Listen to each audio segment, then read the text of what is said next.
Here we go. Oh. All right. I'll get over here to the. Whew. Oh my goodness. Brian, I also want to talk about your encounter with the helicopter. I have some questions about that. I made some comments last night during the Zoom meeting, and I kind of do want to talk to you about that, just to clarify concerns or whatever that you had. And if I ever find myself in that situation, I'd like to kind of have an idea before that happens. We already got Kelby Cox in the house here. Oh, let me get rid of this thing behind me. Welcome to Tuesday Night Hangout. I believe it's episode 26. Welcome. We're going to talk about, tonight we're going to be talking about when you're at an airport that has an unmanned tower, what happens if you end up causing a plane to abort takeoff because you're at the end of the runway? And what do you do? Brian, you okay about talking about your video? I didn't ask you until just now. Okay. And what do you do if a helicopter flies over you at a close proximity? So I did have an incident, I believe it was Saturday or Sunday this past weekend, where I ended up at the end of the runway flying back to the LZ because of a pilot having a motor out. And when I pinpointed where the pilot landed on my phone, I started climbing to get over the little, I'm going to call it a river. It's a creek, river, whatever. It's about 150 yards wide. And the shortest distance from where I was to where I could cross the river safely if anything happened, actually ended up putting me at the end of the runway once I come above the trees. Where a jump plane, actually was getting ready to take off. I actually, as I come above the trees, I'm literally right in the way. And of course, you're going 20, 25 miles an hour. I start going north to hurry to get out of the way. I also try to get myself, not my wing, but myself below the tree line to try to help, not be a problem. But the plane didn't see me until after they full throttled, got about a quarter of the way down the runway and had to hit the brakes, turn around and reset up. So we need to talk about what is the proper procedures if you screw up at an airport. And I think what I ended up doing was, I don't want to say it's the right thing, but I think it's the best thing that I could have done for myself and for all the other paramotor pilots that were there. And at the very end of this story, it's an actual situation that happened that is ridiculous. It could only happen to me, just so you know. So let me get into the story and explain what happened, and then we can discuss maybe why, or maybe what is the best way to handle the situation. So we all know Smart Car Brian, and well, I'm raising my hand. Are you raising your hand? What you got, Will? Yeah. Well, I'm sorry. Are we supposed to be on YouTube? Yeah, I'm on YouTube. Okay. I've got Kelby in here. I've got Nick Griffith, JP Tulo, Brian Waller. Okay. Well, no, I just don't see it on my side yet. All right. You're good. I just wanted to make. I just wanted to make sure. Are we supposed to be on YouTube? Yeah, you might want to mute your computer, Will. I found it. Sorry. Okay, so what's up, Will? We had. Hey, man. Yeah, let's say hi to Will first. We're waiting for people to get in here. We only got 8 watching right now. I do want to say that I hit 570 subscribers. I apparently got 4 since the last time I checked, which is awesome. Slow, dude. I'm all about slow and steady. I really don't. It doesn't really. I don't want to say it doesn't matter to me, but I'm here just to have fun and hang out with all the nice people that are here. And if I pick up subscribers from it, then I just seen JP's comment. Well, you gotta. Yeah, I saw it too. I just chose to ignore it. You know, you gotta. There are haters I out wish I there. could. There are flat earthers out there still. There's a pink elephant in the room, and I couldn't resist. Hey, question for Dave Allert. Are you going to Moonshiners, sir? Please put that in the chat. Oh my God, he about killed me on that. Oh my goodness, man. Oh. All right, so let's go ahead and get into this little story. The way that Sebastian Airport is set up, they have runways that are east and west, north and south. Normally, we have this whole area to ourselves. Like it's an old, it's not a runway, I don't think. It's just, they don't use it anymore. So we get this whole area, this huge area we get to use. So normally when we take off, we go right to the east and go to either the beach, or we go up the river, or we go south. Either which way, we're never at the end of the runways. When we come back, if we happen to be south of the airport, when we come back, we are 500 feet above the runway, which is what we've been told to do. And you come over the center. Hold on, I'm trying to let Linda in. We come over the center of the runway, then we go to this large area where we land. So Brian has a engine out. At my point of view, it looks like he could have made it. If he would have had any kind of downward draft or anything like that, he may have come up short, and there was no LZs until you hit the airport. So he chose, all right, let me back up. Before you get to the airport, there's a 150 yard wide river. And he decided right before that to turn and land out. There's a kind of like a hiking little area you can drive to, and then you can hike all these trails. And it's fairly open, and he decided that's where he was going to go.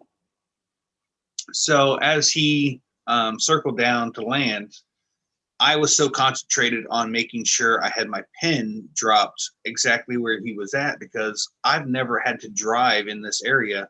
It's less than a quarter mile from where our LZ is, where he landed out. But to drive a vehicle there, it's a 6 or 7 mile drive. So with Dave Aller said he will be there. Sweet. See you there, sir. So after he landed out, I was down low. I'm climbing to get over this 150 yard river and the tall trees. I see that there's a park. If I happen to have a motor out, there's a park I could land at in worst case scenario. As I get to the park and I'm over the park, I get above the trees. And when I get above the trees, I'm at the end of the runway, and they are launching planes my way. I see at the end of the runway the jump plane, because Sebastian is huge for skydiving, and I see the plane turn to set up to come down the runway. I turn, drop as low as I can below the tree line to try to, avoid whatever. And, you're going 20, 25 miles an hour. You're not getting out of the way of nothing. Well, apparently the pilot did not see me cutting across the runway. And as he full throttles it and gets about a quarter of the way down the runway, he has to back off, hit the brakes, and then do a U-turn and go back and set back up. So I went back. I landed. I was by the other two pilots expressed to me that we're probably all in trouble because I cut off the plane at the runway. I explained to the other two pilots who didn't know that Brian landed out, and they said, well, this may be our saving grace. You know, it was kind of an emergency situation. I'm embarrassed, to be honest with you, because I got so excited about making sure that I went and rescued this guy that I kind of went to the wayside of safety. I did cross the river too low. I did cross the top of the trees too low. And I ended up in a runway, or at the end of a runway. So, you know, it sucks. It was a bad situation for me. I went over and talked to the office manager of the skydiving place, and she kindly just handed me the aviation radio and said, hey, we have one of the paramotor pilots here. Here you go. I'm like, go ahead. And for 30, 45 seconds of this guy explaining to me that we have to share airspace, we have to do this, we should be doing this, we need to look out for this, blah, blah, blah. At the end of that, I said, I want to apologize wholeheartedly that this situation happened. I said, we had a pilot go down out in the preserve. When I marked on my phone, you know, where he was at, I didn't realize where I was at, and I was at the end of the runway. And I apologize. I, you know, told him up and down that it would never happen again. Once he found out that we had a pilot that went down, it kind of changed the whole conversation. It wasn't just us being, you know, in the wrong place at the wrong time because we didn't care. He was very understanding and open to my apologies, which I don't think he really was at first. So everything was smoothed out. It was good. He's actually getting ready, and this is the funny part of the story. He's actually getting ready to full throttle to go down the runway, and he goes, oh, there's another paramotor pilot at the end of the runway. And I happened to look up on the radio, and here comes Brian, who ended up starving I guess he starved his motor of fuel, doing some high G maneuvers, and that's why he had to land out. But he primed the motor and was able to take off. But yet again, not knowing where he was at, he come above the trees in the same spot that I did, and did the same thing to the same exact pilot. So it was just a bad situation. And I'd like to talk tonight about what's the appropriate thing that you as a pilot should do if you're fully aware that you messed up. I think what I did was perfect. I shouldn't say perfect. I think it was for the best situation, or for that situation. Will, as a actual pilot, I mean, what should I have done differently? I mean, I've been on both sides of that coin, Shane. I've been the one pissed off, and I've been pissed off at, you know, and I've been wrong a lot. And any commercial pilot, which that guy who was in the jump plane, he's a commercial pilot. He's made mistakes too. So no, I mean, you did the right thing by readily admitting your mistake, and that takes a lot of energy out of the argument when you just, hey, I'm sorry, it was my fault, and you know, admit you're wrong. The only other thing I would recommend is, and I've learned this from experience, is that it's always best to introduce the human element. In other words, try to meet face to face, you know, and not, right. I know what your situation was. I mean, you had the radio handed to you, so it's not like you had a choice there. Other than that, man, I mean, that's all you can do. You make a mistake, you admit you're wrong, and that's all you can do. And I also tell you this, that, and I mean, I've landed, and I've got the waiting at the desk, the dreaded message, the tower wants you to call. Like, oh man. Yeah, so that, you know, but even those guys, you know, they're completely cool, and for the most part they just want to tell you a better way to approach whatever it was that, you know, they thought you did wrong. The last thing I could say to that is, the jump plane pilot, the last thing he wants to do is get in touch with the FSDO. You know, he doesn't want any Right. more interaction with them than you do, you know. So I think yeah, you did right. You listened to the guy's grievances, you admitted, you know, where you were wrong, and I don't see how you could have done it differently. Yeah, the first thing he said was, "Yeah, it's the paramotor pilot with the blue and black wing." I was like, "Yeah, that's me." Other than You're talking to an the airband radio, that would have helped you out probably tremendously. no. He did say in his 30 to 40-second conversation with me, one-sided, that if I would have called him and told him that I was at low altitude at the end of the runway heading north, communication would have been best. I went out and bought a 2-meter radio, which does not have the aviation thing on there. So now I'm wondering, first of all, we don't fly in that area because we know that's their main runway. When we fly in and out of this airport, we fly from the north. We're coming out of the northwest or heading out to the northeast. We never go to the area that we were in. So it's just kind of one of those, I guess all the stars lined up or what have you, and it just, I don't know. I feel bad about it. It's bothered me since, and I feel like I smoothed it over, but man, I just don't know how to change. Other than maybe not getting excited that a pilot landed perfectly fine in an area, he's not injured. So what was such a hurry up and go get him situation? He's not going anywhere, but I felt like I had to go right then and there. I don't know why. That makes no sense to me either, why I felt that way. But It's your concern for your fellow human being. I will tell you, this fellow human being did not tell me he got his motor started and freaking flew back over.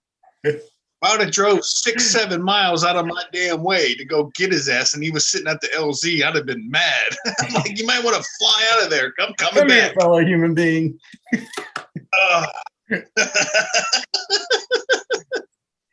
Oh my goodness, man. Oh, was there an Ryan? element of situational awareness, like you weren't exactly sure where you were in relationship to that particular runway?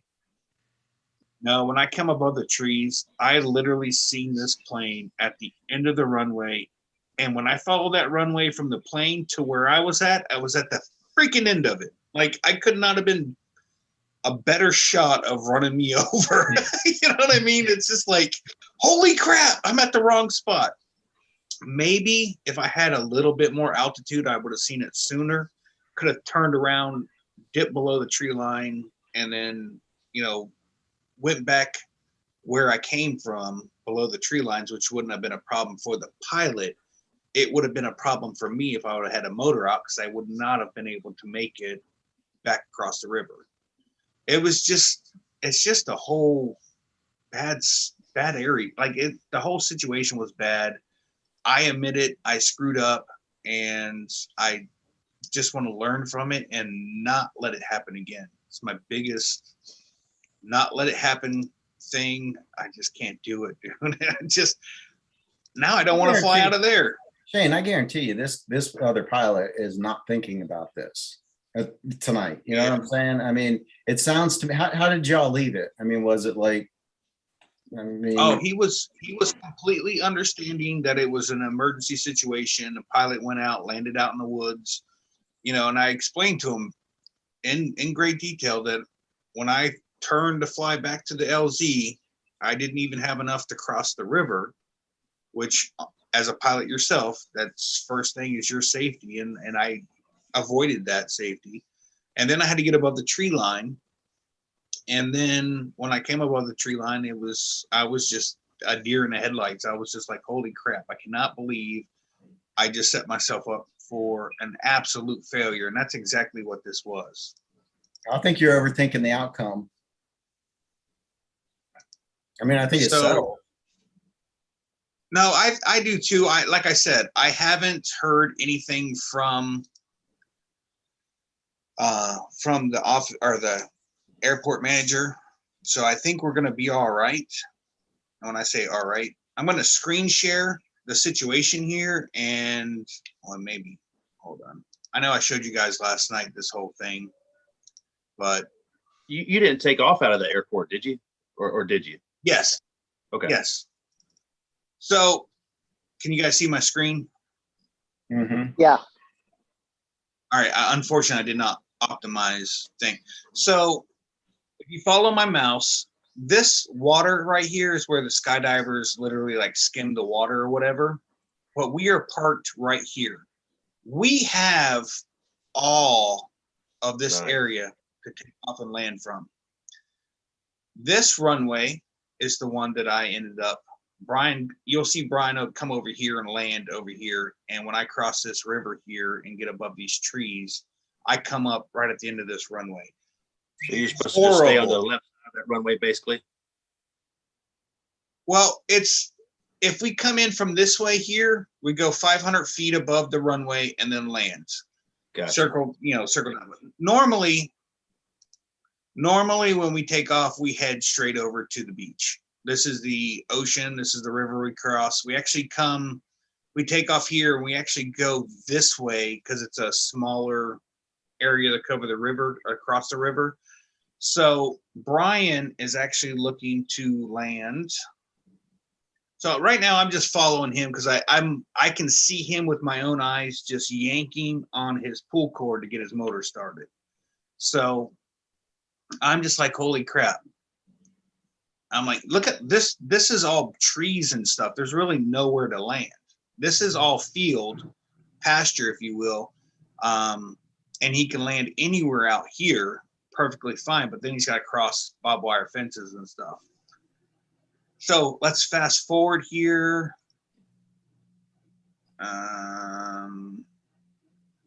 So Brian, this is where you can drive from way down. Wait a minute. You can drive from way down here and park your car and then do some hiking or whatever through this area.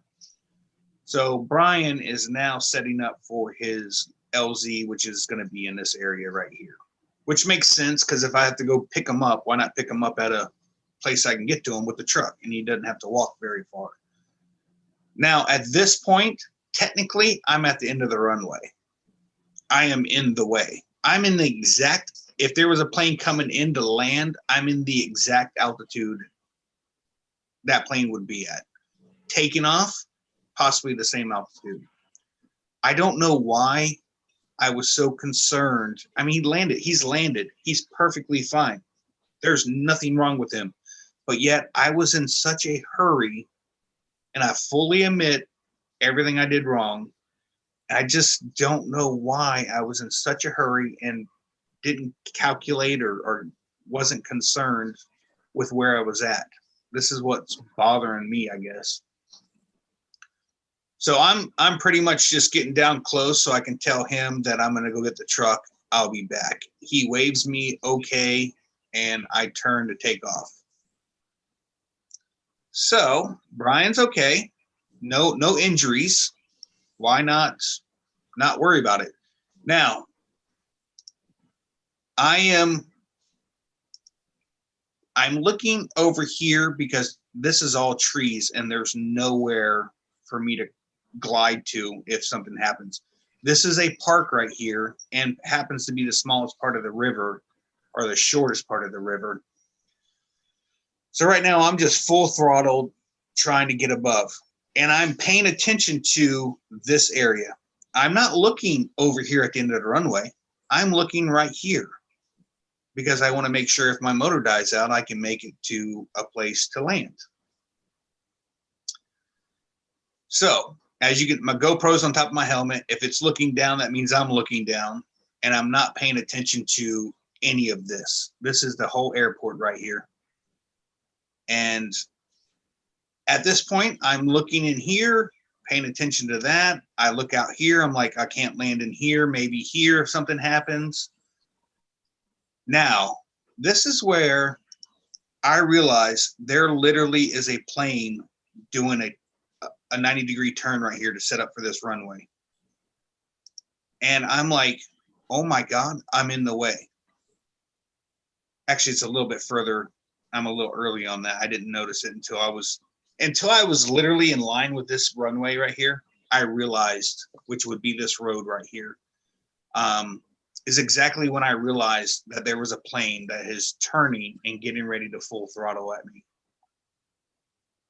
I fully take responsibility for this mistake.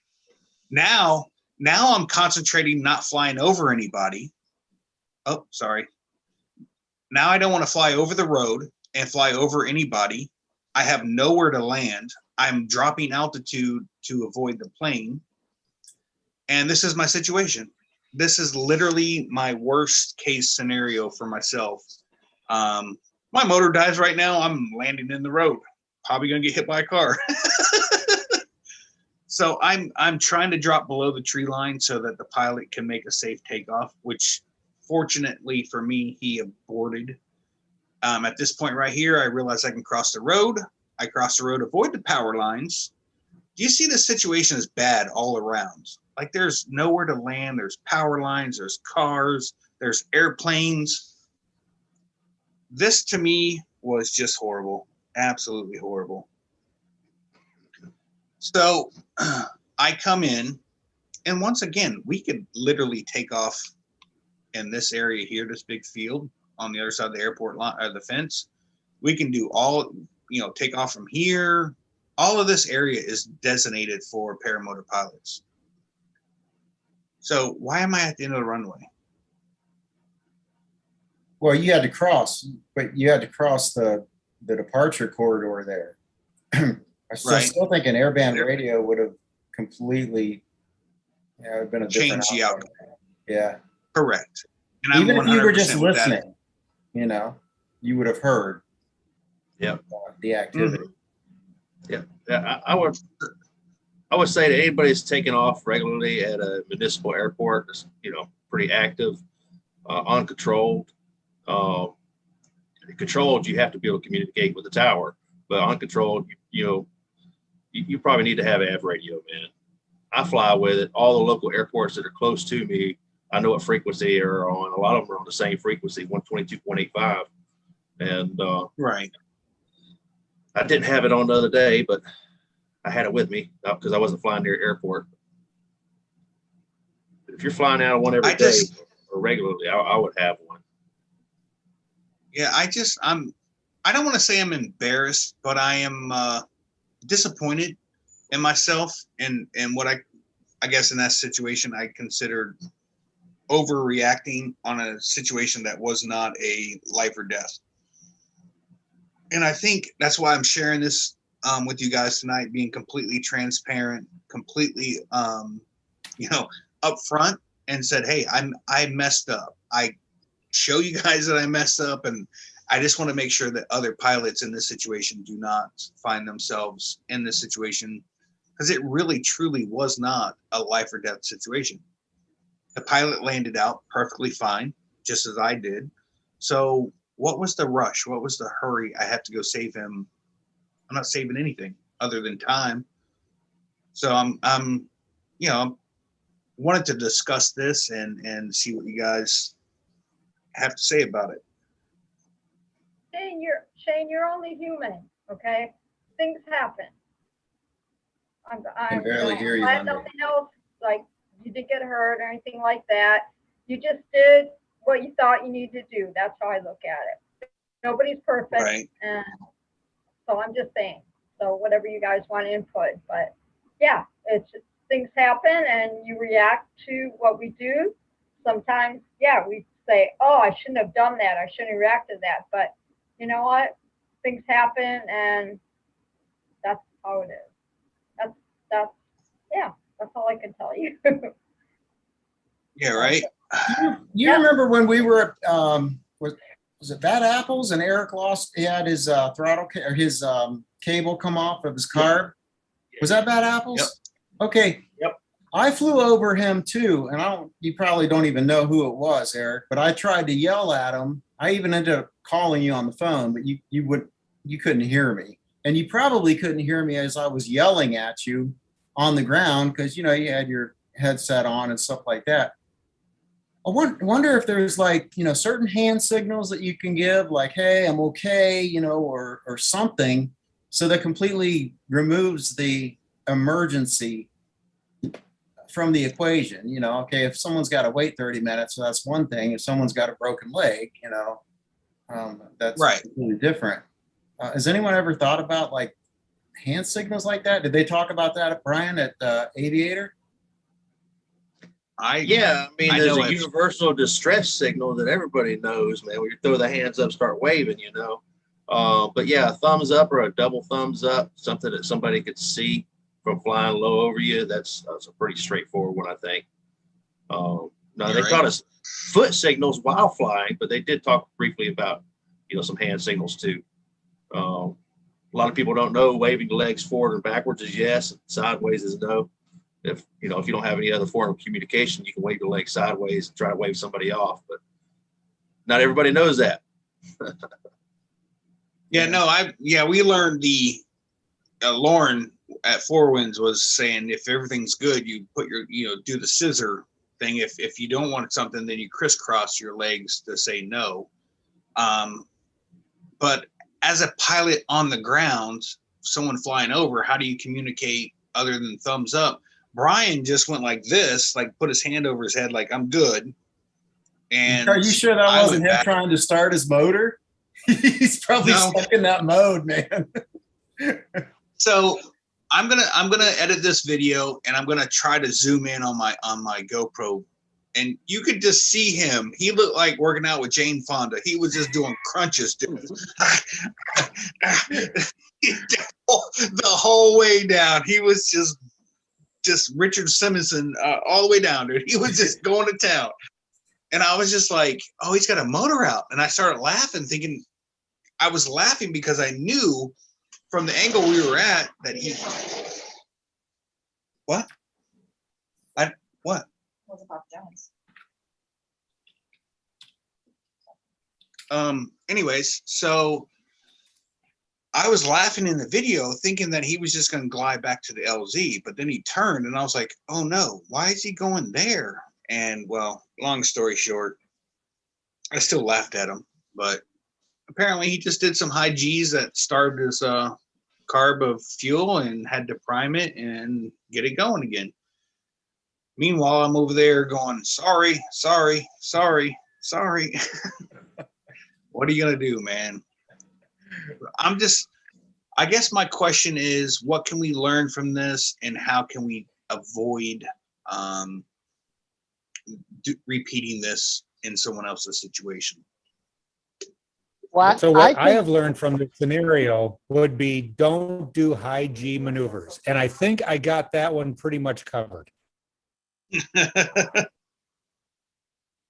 right, well, just hold on real quick, guys. I have some issues over here. Apparently, actually, I'll be right back. Hold on, guys. Sorry. If you anyone want to keep going so I can figure this problem that I have here real quick. Keep talking real quick. Eric a question. Eric, Yes, sir. Have you starved your motor doing high G maneuvers? First off, what do you consider high G's? Okay, just like steep turn, like spiraling down. No, No. Have you Dude, ever lost your motor? I just learned micro, mini wingovers and big ears. I don't think I'm starving my carburetor for fuel. No, never had a motor out. The only time is when you guys saw me at Bad Apples where I lost the throttle cable. That's kind of like starving your carburetor of fuel. I mean, if your cable falls off. That is true. Hey, so here's a little bit of information as far as carburetors go, and then those what throttles are the Parajet ones? Bellini. No, I had to order Bellini separate. I mean, extra. It was like whatever comes with them. So that cable is a metric size cable, and I couldn't find that cable to put in there because my cable eventually broke. And I found that the smallest size cable that in a US measurement that I could buy from a local Ace Hardware would actually fit in that sheath and work just fine. And that's what I ended up using. So it is repairable. So if you do break that cable, you can repair it. And I bought a bunch of parts to bring with me every time I go flying. So if I break another one, or what I'm really afraid of is that happens to Jade when she's flying. That's why whenever she's doing her pre-inspection, before flight inspection, I always grab the throttle and I squeeze her throttle cable and put pressure on the carburetor throttle arm to make sure that it's not weak. So, but anyways, okay, there was my rant. No, I have not starved my motor for fuel. I have done it several times. But normally, if you're right on top of it, as soon as it dies, you just restart it, a couple pulls, it's good to go. Angela, if you want to go back and listen to the story, it is a little bit of a long story. More or less, I screwed up at an airport, caused a plane to abort, take off, and I was in the way. And I was ridiculous for being in that spot. But yeah, Nick's actually correct. Planes and paramotor pilots don't mix. So yeah, I screwed up, and it is what it is, and I'm hoping to learn from it and share my experience of my mistake with everybody else. So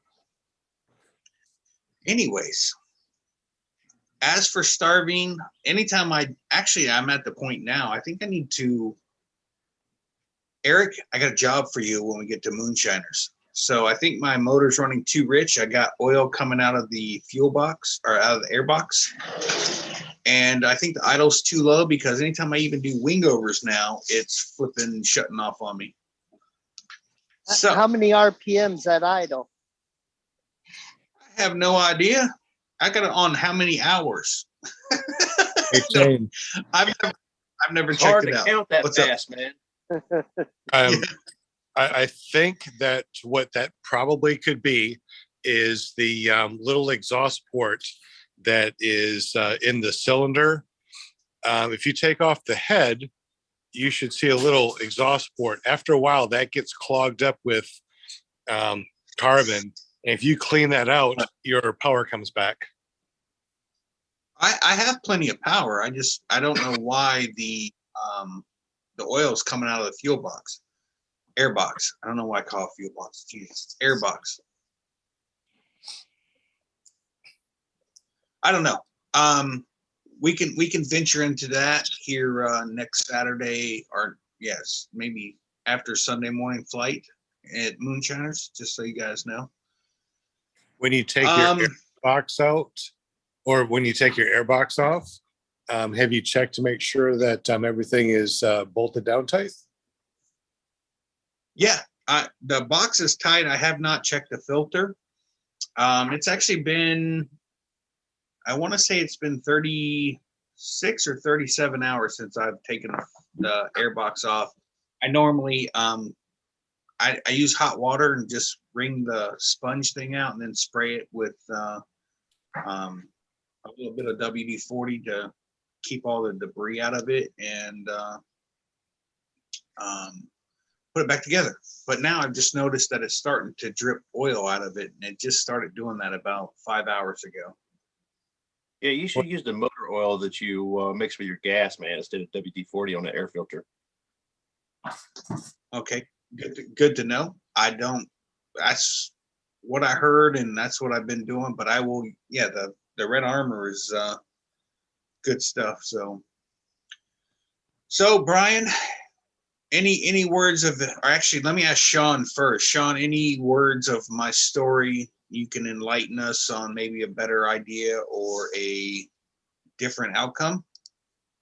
The only thing is, I think that this gives us a better idea that if we do fly in and out or around airports, having an airband radio is probably very beneficial. Mhm. Right. Well, that'll be my next purchase. I don't know where I'm going to put it. I only have one little pocket on my harness, so I'm gonna have to maybe put my 2 meter in my side pouch and the aviation one in my on the pocket on the. Well, if you buy a new one, Harness. they got Bluetooth too, so you could put it somewhere else and Bluetooth it to your helmet. I prefer a wired connection. I got a chest harness that holds 2 radios on it, so I got a 2 meter and aviation radio I fly with every time. Well, something's going to change because I don't want to be in that situation again. It was literally, it was just uncomfortable, and I knew I was in the wrong. I knew that it was just better to come out and just say, "Hey, sorry."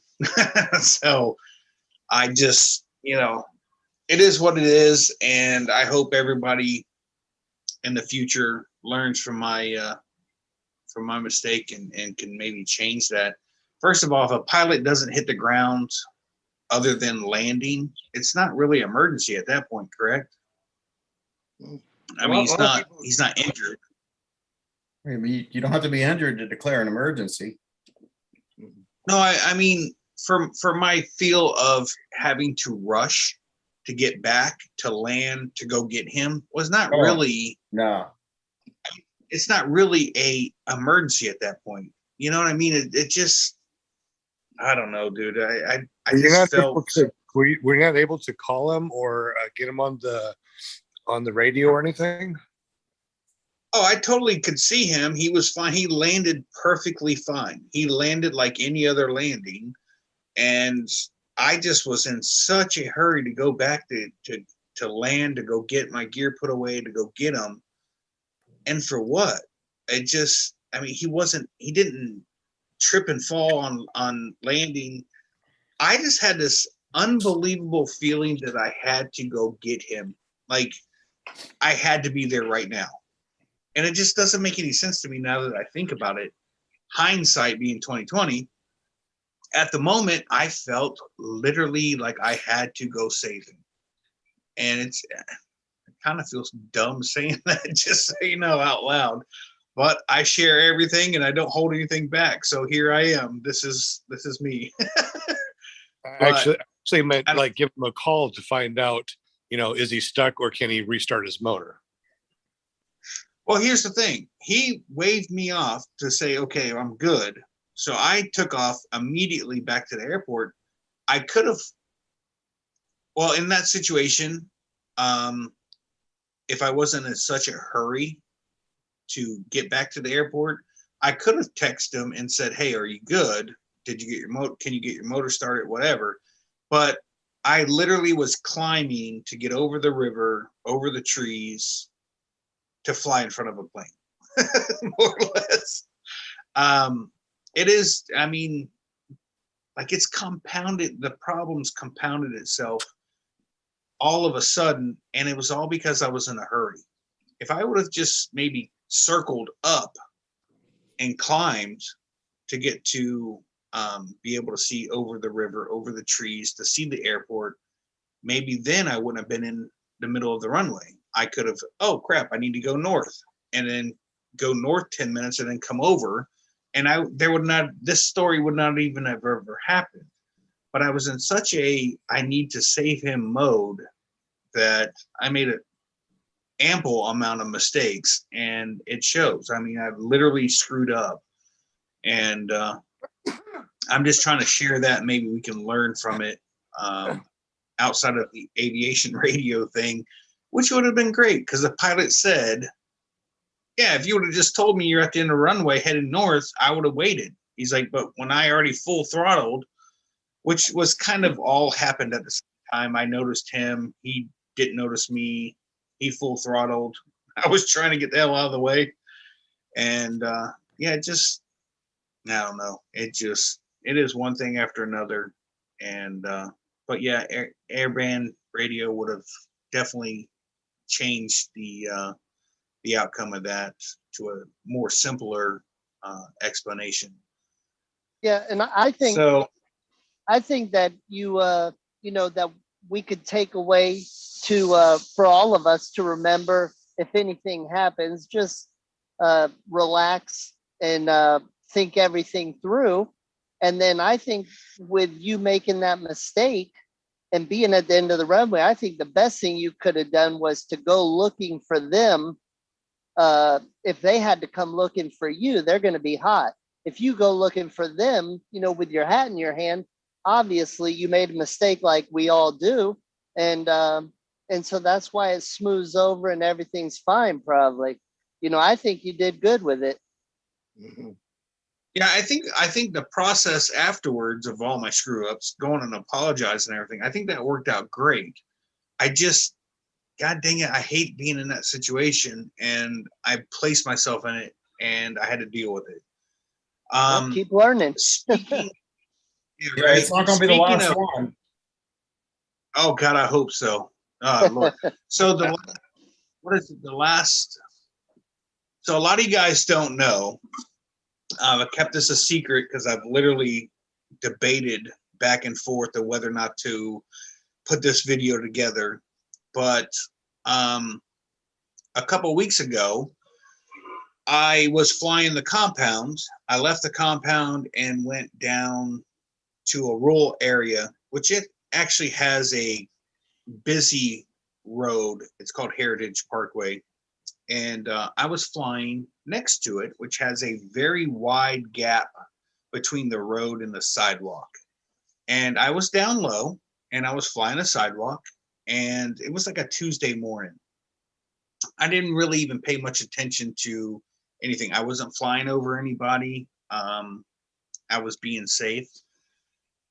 And as I'm flying down the sidewalk, I look ahead of me to make sure there's no pedestrians, and I see a undercover police car turn his lights on. And I, went above the trees and cut off to the side and went around and then dipped back down to the sidewalk and did my thing. I've made this trip countless times. I don't fly over people. I don't fly over houses. I don't fly over cows. It's my normal routine. And this cop flashed his lights. I didn't think nothing of it. I continued on with my flight. I ended up doing 40 something miles that morning. I was flying by myself, and I landed back at the compound, put all my gear away, lowered my my flag or my windsock, and just as I put my truck in drive, started driving away, I hear somebody yell, "Yo!" And I didn't even hesitate. Put my truck in park, turned it off, got out, turned around. It was that same sheriff. So this video is going to be coming out here shortly. I just have to debate how I want to edit. I don't want to say edit because it makes it sound like I took stuff out of it. So more or less what happened is the cop showed up. He asked me a bunch of questions about paramotoring. I explained to him that we fall under FR 103. I explained to him what we can and can't do. He really was just out looking to, my opinion, to arrest me. He wanted something. He talked about trespassing. I said, well, I never touched their property. He goes, well, you mean to tell me you can fly 3 feet over someone's property? I said, if I was a drone, I could do it. It's perfectly legal. And I can do it, without touching their property. It's not considered trespassing. I said, read the Florida statute, and it explains that you have to be on someone's property, not over the property. So he tells me 3 different times or 4 different times in a video that he does not know the law and doesn't know what law I broke. So at this point, he asked me for my ID, and I said, well, can you articulate a reasonable suspicion? He says, well, I'm investigating you. And this part, it's all been a casual conversation. And then I said, well, I don't think I have to give you my ID if you cannot articulate a reasonable suspicion. Well, he commenced telling me that if I don't give him my ID, I'm going to jail. So let's just say in the video, I show my ass a little bit, and call him a few words. My best friend is a police officer, so I'm not a cop hater. I just was caught off guard, and I was really ticked that he's going to take me to jail and can't give me a reason why. So that video will be coming out. The way it turns out, I'll give you the punchline to this whole thing. In my video, he says 3 or 4 different times he does not know the law. After he, under threat of arrest, I ended up giving him my ID. Actually, I gave him my name and birth date. He comes out of the car and he goes, well, you know, your ignorance to the law is going to get you hemmed up. I want to edit that part where I go back to those 3 different times where he says he doesn't know the law, and then add that to it. So I'm ignorant to the law, but yet you've admitted 3 times in this film that you don't know what the law is that I broke. So it's comes down to an editing thing, and I want to be fair. I don't want to cut out anything that isn't or isn't right. I want to make sure that I edit it correctly. So it's long story short, he told me I was free to go, and I left, and that was it. But the very next day, apparently I heard that another paramotor pilot did the same track, because we all do the same exact track, and we follow the same trail when we go north. And yeah, it was funny. I was waiting for a phone call. Hey, were you flying this morning? I'm like, nope, I'm at work, dude. Leave me alone. So yeah, that video is going to be coming out here shortly. It's going to be, it'll have everything. It'll have where I flew. It'll have I'm hoping to have the GPS track, the height, and all that stuff, just to prove that the people that called and complained, I think they were friends from the sheriff's department and these people. They actually said that Brian and I were chasing cattle, which isn't true at all. My entire flight was video recorded. None of it is true. When we were flying there's a pit that they're digging out. We were actually flying in this pit, and some lady come out and raised her hands up, not to be, causing problems. We realized she wasn't happy with us being there. We left the area because we're not trying to cause problems. We're just having fun. And as soon as, we realized she was not happy with us being there, we left. Well, I believe she's the one that called and made all the accusations. And when I wouldn't actually admit to doing anything, and then him wanting a phone or my ID, it just went downhill from there. It's a pretty funny, so far, now that it's over and done with, I think it's pretty funny. I failed miserably as protecting my rights in this video. Again, admit that. But yeah, it's going to be coming out eventually. I don't know when. I'm more concerned with with moonshiners this up and coming week, that I can't think of nothing else right now. So with that being said, Brian Haybell Waller, I want to talk to you about your last video, sir. Uh-oh. You're all this. Shane screwed up. Let's talk about Brian, not necessarily screwing up, but let's talk. I had to, last night we did a Zoom meeting, and I was very curious. Sean, I don't know if you know this or anybody else on the panel. How close do you have to be to rotor from a helicopter? If the helicopter is 1,000 feet above you, does that rotor dissipate enough to where it's not truly going to collapse your wing? I'm sure if it's 500 feet from you, it's definitely going to be strong enough to screw everything up for you. So I'm kind of curious, Brian, how far, not from your GoPro point of view, but from your vision, how close would you say that helicopter flew over you? Yeah, when I was doing some small wing overs, trying to lose altitude, and you saw him kind of pass by, I expect he was probably within at least a quarter mile, man, of me, behind me, and above me. There was one gentleman that came in, made a comment on my video. He's a helicopter pilot, and he kind of pointed out something that I really didn't think of in too much detail before. But the faster a helicopter is going, the less collective it has, and so its downdraft becomes more like a plane at full speed. Helicopters really don't have to worry about when they're going slow or hovering or when they're really bad, dangerous to be around and under. But I wouldn't want to be anywhere near under one. And No, not at all. Not with a collapsible wing above my head. That is for sure, or a fixed wing at all. But he was coming straight at me, and from the video, you could see, if you know exactly where to look, you can see him at the beginning where I first spot him.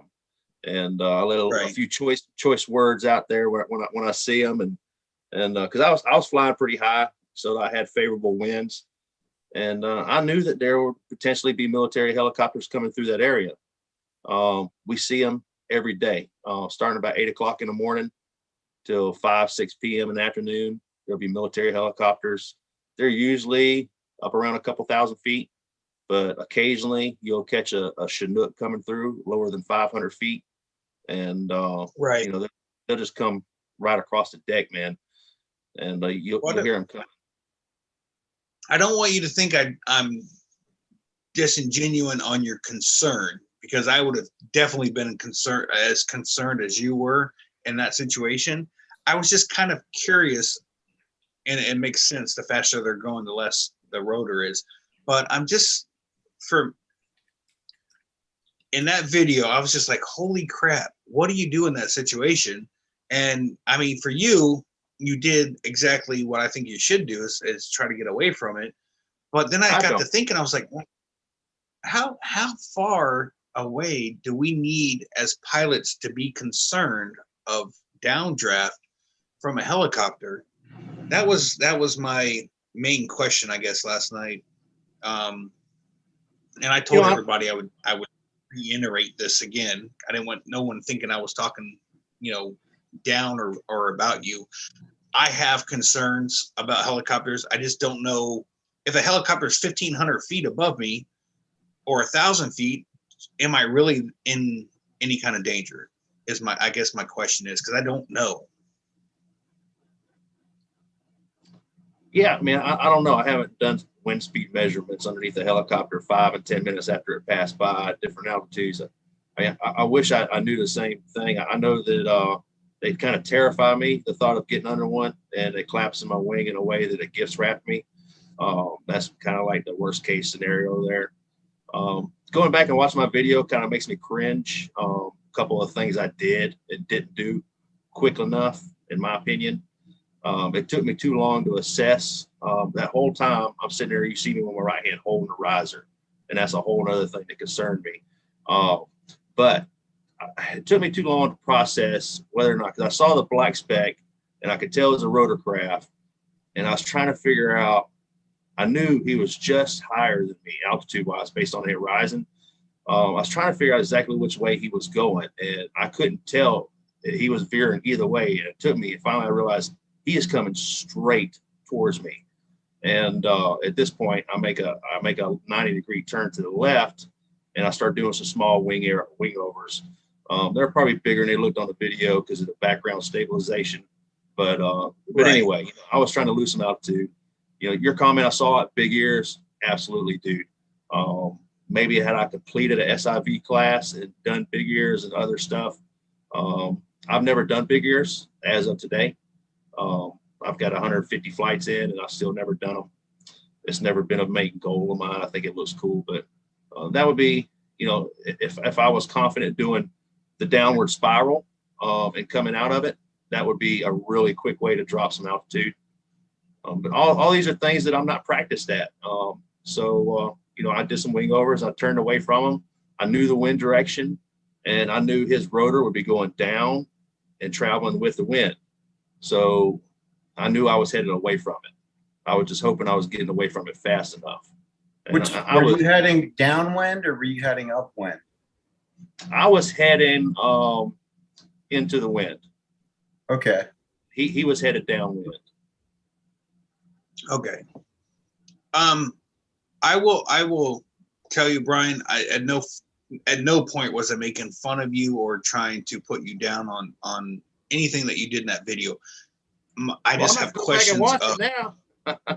No, I did notice you grabbed the riser, and in class we were taught not to touch those risers. You don't grab the risers. And when I saw that, I was like, why did you grab the riser? Like now I'm asking questions in my own head watching your video. And again, I'm not trying to critique or pick on anything that you did in that video. You were in I guess in a sense in a panic mode, and I would have probably done everything that you did as well, to the point of being in a panic and not making, I guess I don't want to say not correct. I don't even know how I want to put it. It's a situation you get put in, and all of a sudden you're just like, what do I do? And we train for this, but when it comes down to it, I mean, unless you do it, you're not gonna ever be able to really make a 100% correct decision. So with that being said, I think you did everything I would have done. I just noticed, like, when you said something about the risers, I was like, oh yeah, he did grab the risers. And I was like, holy crap, I was told never to touch those. So that's a bad habit of mine. And it's something I've been actually working on the risers. A lot of times when I go to relax, instead of putting on a brake pressure, I'll grab a thumb around the riser and kind of relax my hands. I've been told by y'all and a lot of other people on different shows that's a bad habit. And I guess that Kevin Can Fly was explaining that it's really a bad habit for free flight guys versus motor guys. I don't understand why it's such a bad thing to do. I know I've been told it is, but go ahead. Somebody explain it to me. Well, no, I was going to ask the same question. Why is it so bad to grab your risers? I was told in school, but there was no explanation to it. Yeah. So I've kind of you're not holding the brakes as much, feeling the wing. You're kind of relaxing your hand off that brake line. You're not feeling the wing. You're not actively flying at that point. But what's the difference between stowing your brakes and hanging your hands on the risers? I've done that too. But it's a habit that I've heard is bad, and I'm trying to break it. And it was unfortunate when I looked at that back at that video that I was just grabbing all of the risers, not just one of them like I normally do. I had my hand around every one of them, ripping it like, oh crap. That was a panic reaction is exactly what that was. And I was trying to process where that helicopter was going. And I wasn't thinking about the riser at all. But unfortunately, that was a reaction that I did have. And I'm not happy with it. Maybe that's Brian, why they consider it bad. What's that? Maybe that's why they consider it a bad habit to get into. So to keep you from automatic, that response of that emergency, that immediate response of grabbing the risers. There you go. That makes perfect sense. I never thought of it that way, but that's what happened. That's what I did. And it's a habit that I've had that I've been trying to break. So, I mean. Well, Brian, I will tell you that's one of the reasons why I enjoy watching your videos, because you're like me. We're transparent. If we screw up, we point it out and learn from it. And honestly, I don't know why grabbing the risers is such a bad thing. During the SIV, when you're doing a certain, I guess, can a moderator take care of it? Yeah. I don't want to hide that. I want to block that. Hold on here. How can I do that? I got to do that from my computer. All right, I got it. Just remember, if you put the login in the chat, they're going to get it. No, I didn't. No, and there's a waiting room, so. Gotcha. Oh yeah, it's all together. Yeah, I don't know why these I have a feeling that here shortly there's going to be another show that's going to have these same people show up. I don't know why. Literally, I don't know. I don't want to get into that. So that problem's taken care of. Brian, I want to tell you I appreciate your videos and how honest you are with all of your stuff, all your content that you put out, because it truly does teach other people not to do this particular thing or do that. And that's why I'm really determined to put this video out of this airport thing, because I just feel, it was just, I don't want to say I over exaggerated, but I over exaggerated the importance of rushing back to go save somebody that is perfectly fine, just stuck sitting there. You know what I mean? It wasn't life or death. And I don't know why I placed myself in such a hurry, we got to go get them kind of state of mind. But I do appreciate your videos and your honesty in those. I respect that greatly. And that's what I try to do in my video. And I knew when I put it out there, it's like, man, this, I kind of look like a little bit of an idiot here with my delayed reaction with this video. And, I'm showing what, my negative side as well as the positive. But I think that our videos of our screw ups are probably some of the best videos we could put out as far as helping the paramotor community. Right. Everybody wants to see you fly to McDonald's and get a burger. That's all cool and everything. But I think a lot of people are watching YouTube so they can learn or become a better pilot and be entertained at the same time. Yeah, Hey, Brian, I got a not question. to do. I'm sorry. I just got a question for Brian. Do you have an airband radio? And if you did you hear that there was the helicopter coming by? No. Well, yes, I do fly with. And let's clear this up. Y'all keep saying air band. Is that the same thing I'm calling aviation radio? It's aviation radio. Yeah, it's an aviation band. Yeah. So yeah, I did have one with me. No, I did not have it on because my dad was not flying his plane, and I wasn't expecting to talk to anybody, and I wasn't flying out of any airports or near any. But I had it with me, and my cousin is involved with that with the military and those aircraft, and I'm going to reach out to him and find out. I have no idea what frequency the military uses, if you can even get them on those same radios. But I'm going to try to find out because they fly over there all the time.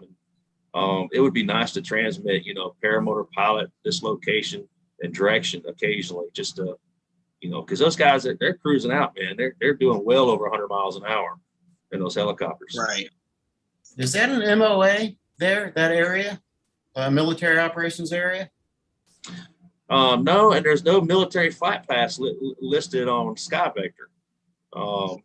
That's one of the first things I looked up for training when I got back. But no, I mean, but they definitely fly over here. And talking to somebody I know, they said that they don't always file them, But it's obvious they're there. I mean, you see them and hear them every day. Did you see DP's comment, Shane, in the chat? He says, thanks for being honest and sharing this, Shane. So, yeah, it is appreciated. Absolutely. Apparently, I missed a whole bunch of other stuff. I appreciate that greatly. Holy crap. Daddy Dutch, thank you for catching some of that with the moderator stuff. Yeah, no, you're welcome. It is it's a screw up of mine, and here I am, open. I have no defense. I screwed up, so I want everybody to learn from it, and we don't have this problem.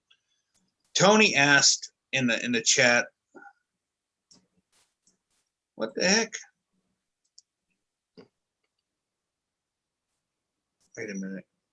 Tony asked if you do an SIV, I can't find it now, you don't have a motor on your back. You get towed up. And so when his question was, when you do an SIV course, you don't have a motor on your back. Won't the wing act differently when you have a motor on your back? You'll have more weight to you on your wing for a load, but I don't really think it'll act any They're probably going to different. put you on a smaller wing to make up for that than you normally fly. Right. So Yeah, it feels the same when you put the motor. So it feels the same when you actually have the motor on your back, basically the response, the feeling, and Yeah, I didn't have okay, so my first SIV, I flew on my wing. So I had the option of knowing what it feels like with my motor on my back and then having my wing. I didn't notice anything different. I think it's safe to say that the wing acted a little bit more, I don't even know how to explain this. I want to say it acted more spicy because I was doing more high risk maneuvers, if you will, that I haven't done with my motor on my back. But I didn't notice any different the way when I was getting pulled up or towed up, or when I disconnected. I didn't feel that the wing was acting any different until I did things that I've never done before, like collapses and spirals.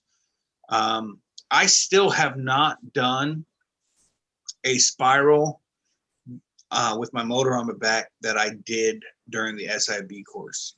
That spiral thing at the G's that I was pulling during the SIV, I'm not interested in doing again. I will get into, so Andrew Fuller has what he calls 5 levels of spiral down. When you first start out, you go to 1, and then you go to 3, then you go to 2, and then you go back to 1. I went from 1 to 3, back to 2, and he said, we're going to go to 4. And we're not talking about just getting into it. We're talking about staying into it. So when you go from 1 to 3, 3 is some pretty good G's. Then you go back to 2 and you're like, oh, this isn't so bad. But when you start to get into 4, and there's still one more level to go, I never made it to 5. I made maybe a rotation and a half into 4, and he's like, hold it. And I was like, nope. There's no way. If whatever 5 is, I'll never see, because I mean, and I'm being completely honest. 4 was too much for me. I could do 3. I think I do 3s now, which is slightly above the horizon on the spirals. But I don't know where the hell 4 and 5 is, because I'm not going to see that again. It was just, it's too much. I mean, I literally, when I landed after my first run, I laid on the ground. I was just like, I don't feel right. I feel horrible. And I felt horrible the rest of the day. And it's because literally these G-forces are sucking the blood, just like it sucks to get the fuel out of your carb. It's sucking it out of the top of my head and putting it all on my pinky toe. Yeah, your feet are like this big. Now, did you lay off on the beer the night before like they tell you to? Yeah, dude, I'm telling you right now, Brian, the first SIV, I did have a couple beers that night. Sean's my witness. I didn't have a lot of beer. When we got back, all I wanted to do, that was bad. yeah, no beer, just a lot of no. I don't do hard liquor. But yeah, it's that whole SIB thing it's an exercise that you've never done before and you never want to do again. I was in his camper. It's brutal. You're just, so you not only have stress from doing something you've never done before, which is a major factor in how you feel at the end of the day. You're doing stuff that you've never done before. You've never been towed. You wouldn't think being towed up by a boat would be exhausting. Between excitement, being scared, frightened, and then being towed. When he's like, you can go ahead and disconnect from the boat, I was breathing heavy and I didn't do nothing but sit there and keep my wing behind the boat. It's how hard exhausting. is it to pull line? It's totally exhausting because you're holding. I mean, you're holding your core. You're holding your core really tight because you're pulling really hard to the left or right, depending on which way the boat's going. I mean, it's exhausting to be towed up. And then you go up and you disconnect. You're like, okay, everything's good. We're just going to hang out here for a little bit and get used to this. No, reach up and grab all your A-lines and collapse one side of it. So now you got to figure out, as let's say you pull the left side, you're now into a left spiral that gets stronger and stronger if you don't add outside brake. And my first couple ones, I didn't know that's what I was supposed to do. Like I'm sure I was told, but it didn't sink in. After probably the second or third collapse that I did. I'm in the middle of a collapse holding brake and reached down and adjusted my GoPro on my leg. I was like, yeah, apparently I'm getting real comfortable with this really too quickly. But I did have a good day. I didn't do nearly as much as I wanted to on my first experience with Sean. And at the end of the day, I literally had nothing. I was exhausted. I felt like I had done a marathon plus a triathlete plus played a football game. I was totally spent. And Sean and I think we went to bed early that night too. I don't even remember. Yeah, it was But- exhausting, and it was still daylight. And Andrew's like, "You guys want to go up again?" And we're both like, "No, we're good." We're good. I'm done. I will say I felt like a wuss by saying, no, I don't want to go. But I literally was I was spent. I had nothing left in me. And I'm good, and then I went back the second time and I had a bunch of failed launches because the wing was too big. I think I was on a 30 or 31 meter wing, and I had a horrible day that day. I really didn't get any kind of flight time in. But it is what it is. I've definitely learned how to be more confident with that. I told Eric how to do big ears. Eric did big ears at Bad Apples, and Brian, whenever you're ready, I'm sure you got plenty of guys that you can talk to at Aviators to tell you about it. But it truly is a non-eventful maneuver, and you do lose quite a bit of altitude. I still cannot lose altitude as quick. I can do wingovers, and I will not lose altitude as quick as I will with big ears. Big ears for me, I don't know why. I can lose probably 100 feet every 2 or 3 seconds. Wingovers, I do wingovers, and I turn around and I'm like, okay, I'm gonna fly straight. Oh, I lost 40 feet. I'm like, why am I not? Brian and my buddy Mark, they both do these wingovers at 1,000 feet. Next thing you know, they're like foot dragging the ground. I'm like, I'll be there in 10 minutes. Hold on. And I start doing wingovers, and I just don't lose the altitude. That's because they're doing a lot bigger wingovers, and that wing is carving and going down a lot more, and they're coming out of those loops. I mean, mine are getting a lot bigger. I mean, I'm getting to where I get probably a quarter of the wing below the horizon, which for me is a lot. So I get more than half of my wing over the horizon, and I'm still not losing the altitude. If you go back and look at Bad Apple's video that I did, I've got more than half my wing below the horizon, and I'm still, I mean, the one video that I had, or the picture that you see the sun and me, the sun is, I'm almost 45-degree angle to the horizon, but I'm still not losing altitude. I don't know what it is. oh, There really is somebody at my front door. hey, you know what percentage you're loaded on your wing? Are you above 100%, or are you down around 70? I'm dead.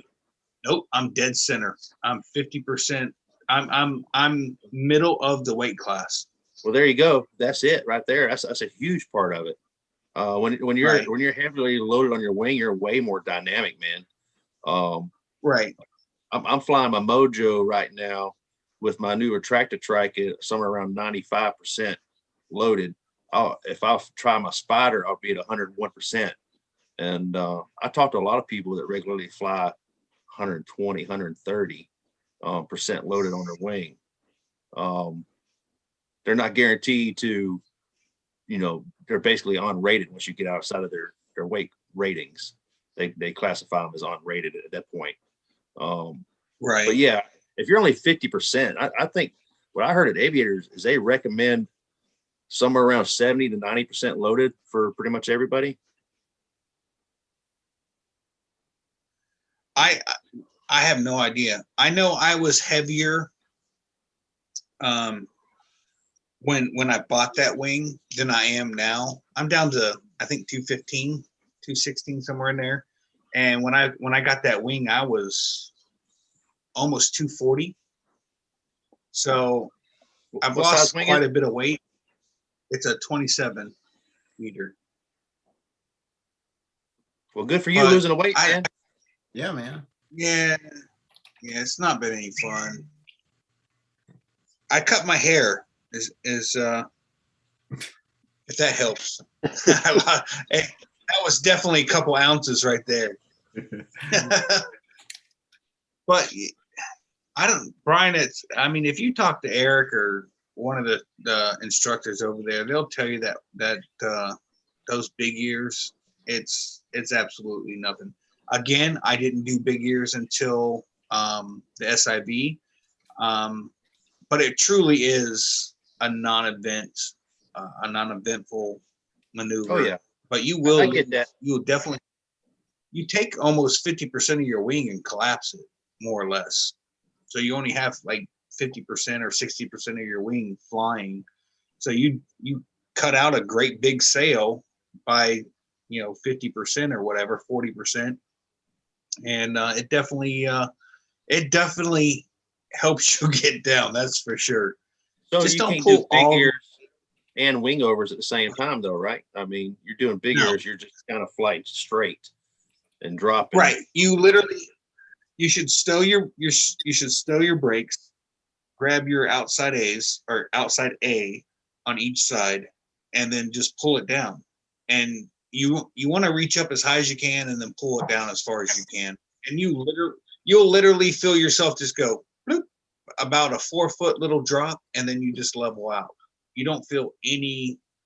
Eric, can you explain as a newer big ear pilot? I don't know if he's still here. I'm here. Oh, Yeah, great. so I mean, I didn't feel myself drop. I felt a very little bit of turbulence when the ears folded in, and they don't really fold in. They just kind of make like a Arch. C. Yeah, an arch. But you do feel yourself, slow coming down, a lot faster than just letting off the throttle and coasting down. So that was kind of a neat thing. But then I went and okay, that worked. So I did big ears and I pulled a little bit of throttle and I was maintaining altitude. I was expecting a lot more drama, but there was nothing there. It was nothing. I'm not looking to do acro or anything like that. So when you guys are saying, you were doing quarter of a way or halfway on your wing is at the horizon, I don't know. I'm old. No offense, Oh, Will. no, it's not. No, it's not. It's not any. It's not whether or not you're old or you want to get into. I mean, it's just that particular maneuver is just to lose altitude, Right. and it's a non-eventful kind of thing. But So I do believe that for something like what Brian went through with that helicopter, I think that would have been something that he could have had in his pocket to use to get down a little quicker. Yeah, I mean, I think that's a good thing. I think big ears look cool, and that's why I want to do them. But I think the most efficient way, I wouldn't want to just pull big ears and let go of my brakes. Basically, you got to stow your brakes to do that, right? Or do you still hold your brakes and grab your outside A's? no, I always grab no, my, you drop. I always grab I keep my brakes in my hand. I do not. I stow my brakes. I grab my my outside A's and pull, and then from there I steer with body weight. Yeah. So I've done it where I've had oscillation and I've stopped the oscillation with body weight. I've literally turned 180 degrees with body weight while doing big ears and maintaining a little bit of thrust from the motor. My favorite thing is actually when you let go of your A's and the wing goes to flop back open.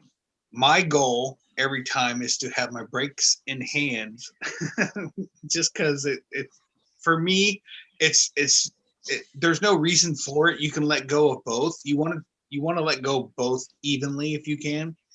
But I always try to grab the brakes. Brakes are always my safety net, which is not necessarily true in reality, but in my head, if I have the brakes in my hands, nothing can happen. So Or just put your hands through the toggles. Put your hands through the toggles. That way Yeah. your brakes are on your, wrist. So in case something does happen, you do have your brakes in your hand to fix whatever happens. I have a question that on means- that because I did try that and I could not get my throttle and my hand through my brakes. So Yeah. I don't know you have, to how. put, you have to put the throttle down. You have to put the throttle under your leg or whatever and not be throttling at all. And then put your hands through your brakes, because that's how they teach you in the SIV, is to put your hands through the brakes, reach up and grab your lines. But when you have a throttle in your hand, what are you going to do? Put through your brake.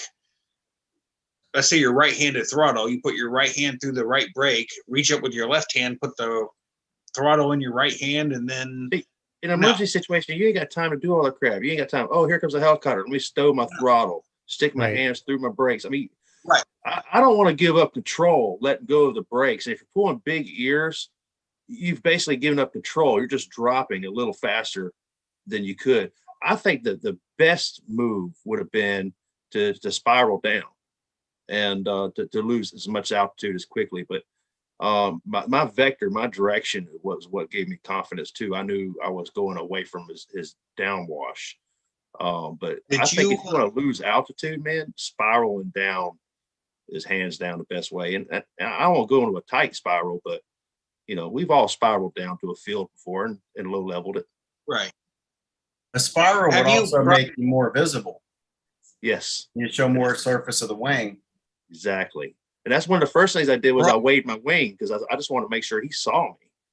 But Brian, did you pull your trimmers out or let them out to try to lose altitude with that? Or yeah, I was flying a Mojo, so there's not much trim range, and I take off land and fly all the time with them all the way out with the trike.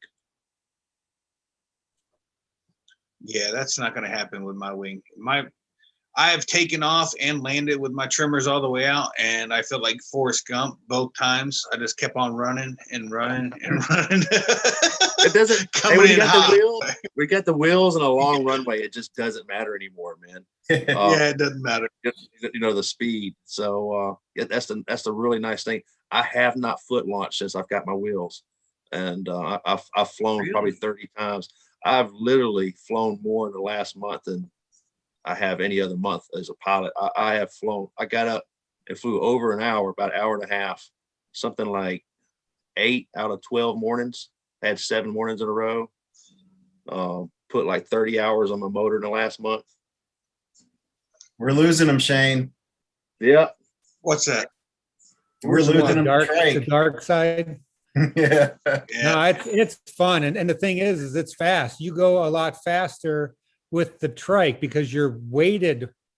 You're at the top end of your weight range there. So like when Jade and I are flying together, because I've been flying foot launch and she's been flying her trike, she'll pass me and I can't keep up. I'm going to have to get me a smaller wing. That's why I'm thinking about taking that 14 wing that I have, that 14 meter, and trying that. But I'll probably kill myself, but at least maybe I'll kill myself going faster than her. 14-meter wing, yeah. Hey, real quick, let me jump in here and get some of these questions in the chat out of the way here. Tony asked, how important do you think the SIV is? For me personally, I think it made me a more confident, and I want to clarify between confident and cocky. I'm at no point in my cocky with my flying, but the confidence in my equipment compared to how I was before the SIV has made a different pilot in me. This conversation we had about the me being at the end of the runway, screwing that all up. That whole morning was bumps. I mean, the wind was trash, and I literally flew no concerns.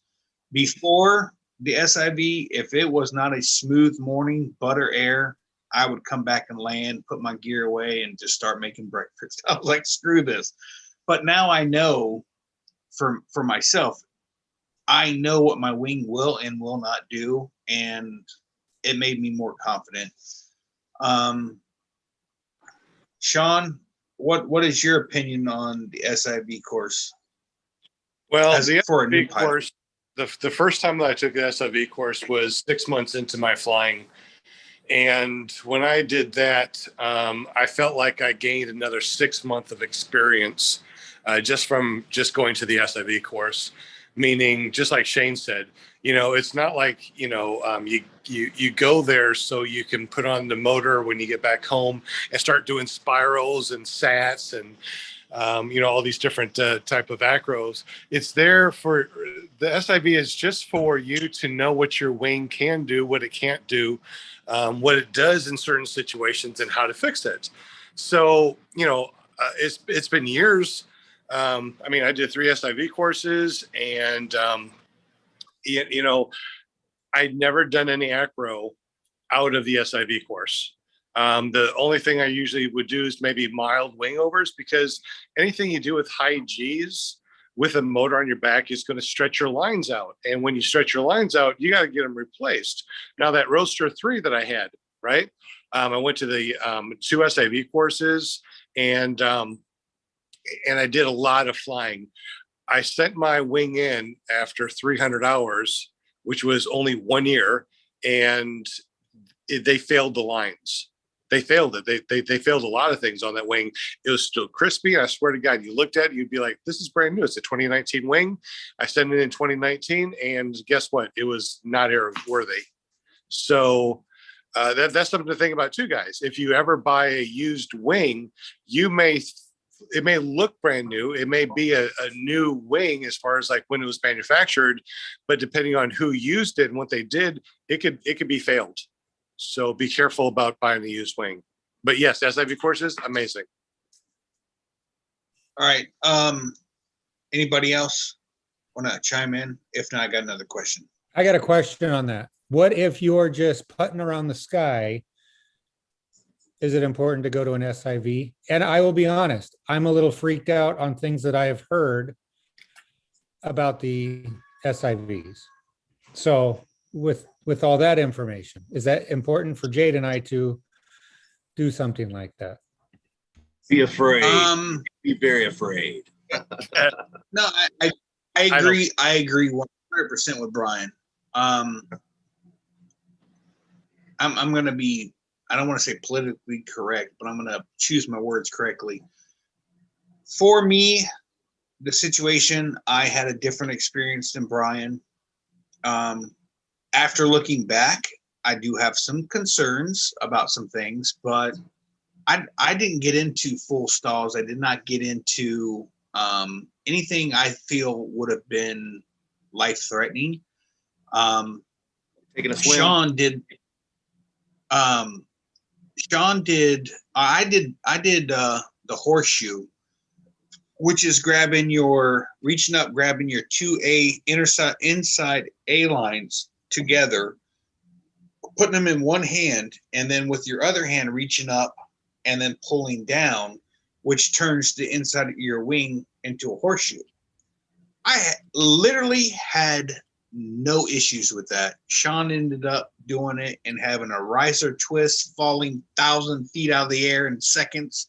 I'm like, the hell did he do wrong? That's all I can think of. But as I'm watching Sean. But the Roadster, I had no problem doing the horseshoe. It was just that gin wing, it collapsed it. So I mean, you can have the same meter wing. Like I got 28 meter Roadster, 28 meter gin, and the same maneuvers produced totally different outputs. Real quick, DP asked about big ears. Are big ears like straight down drops or steeper glide type of drop? It's a steeper type of drop, if you will.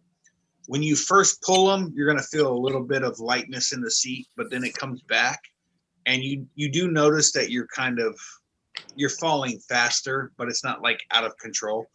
And I mean, you literally take 40 to 50% of your wing and cut it in half, or you're cutting that 100% of wing down to 50 to 40% of your wing on flying. So you take a 20-meter wing, you just turn it to a 10-meter wing, more or less. So, Brian, you want to screen share something?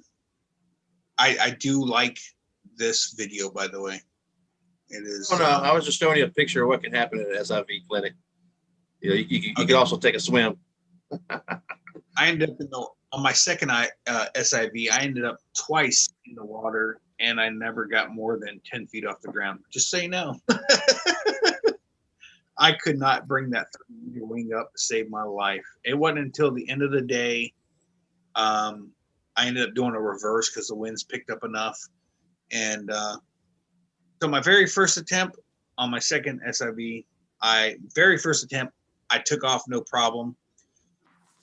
Got to about 1,000 feet, and something was wrong, that the boat was actually moving away from me while it was pulling me, but I wasn't actually gaining any altitude.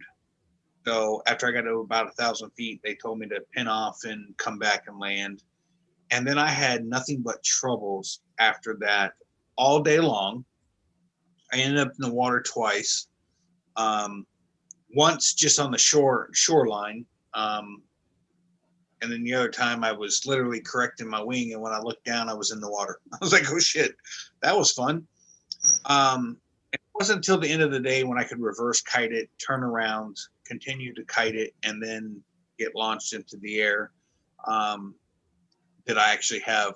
I think I ended up having 2 successful launches, 1 partial launch, and then the rest were completely all screwed up because I just couldn't fly this wing. It just wasn't working out for me. But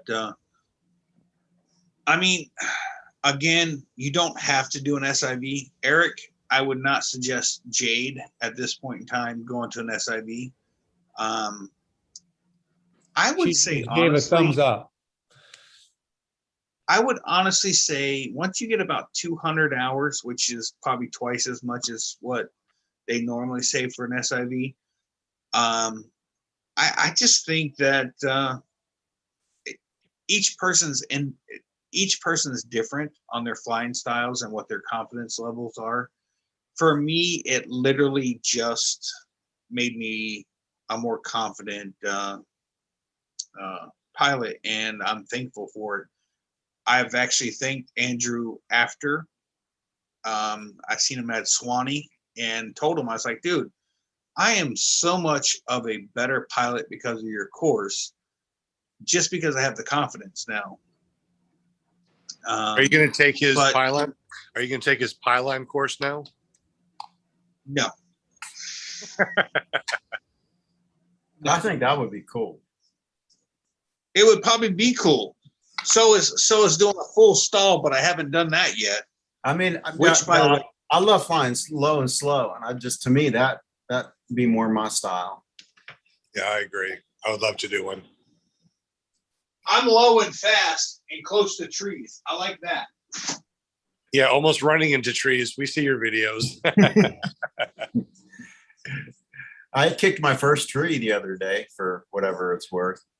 Is someone going to screen share something? No, I don't know. Well, I wanted to screen share. Yeah, go for it.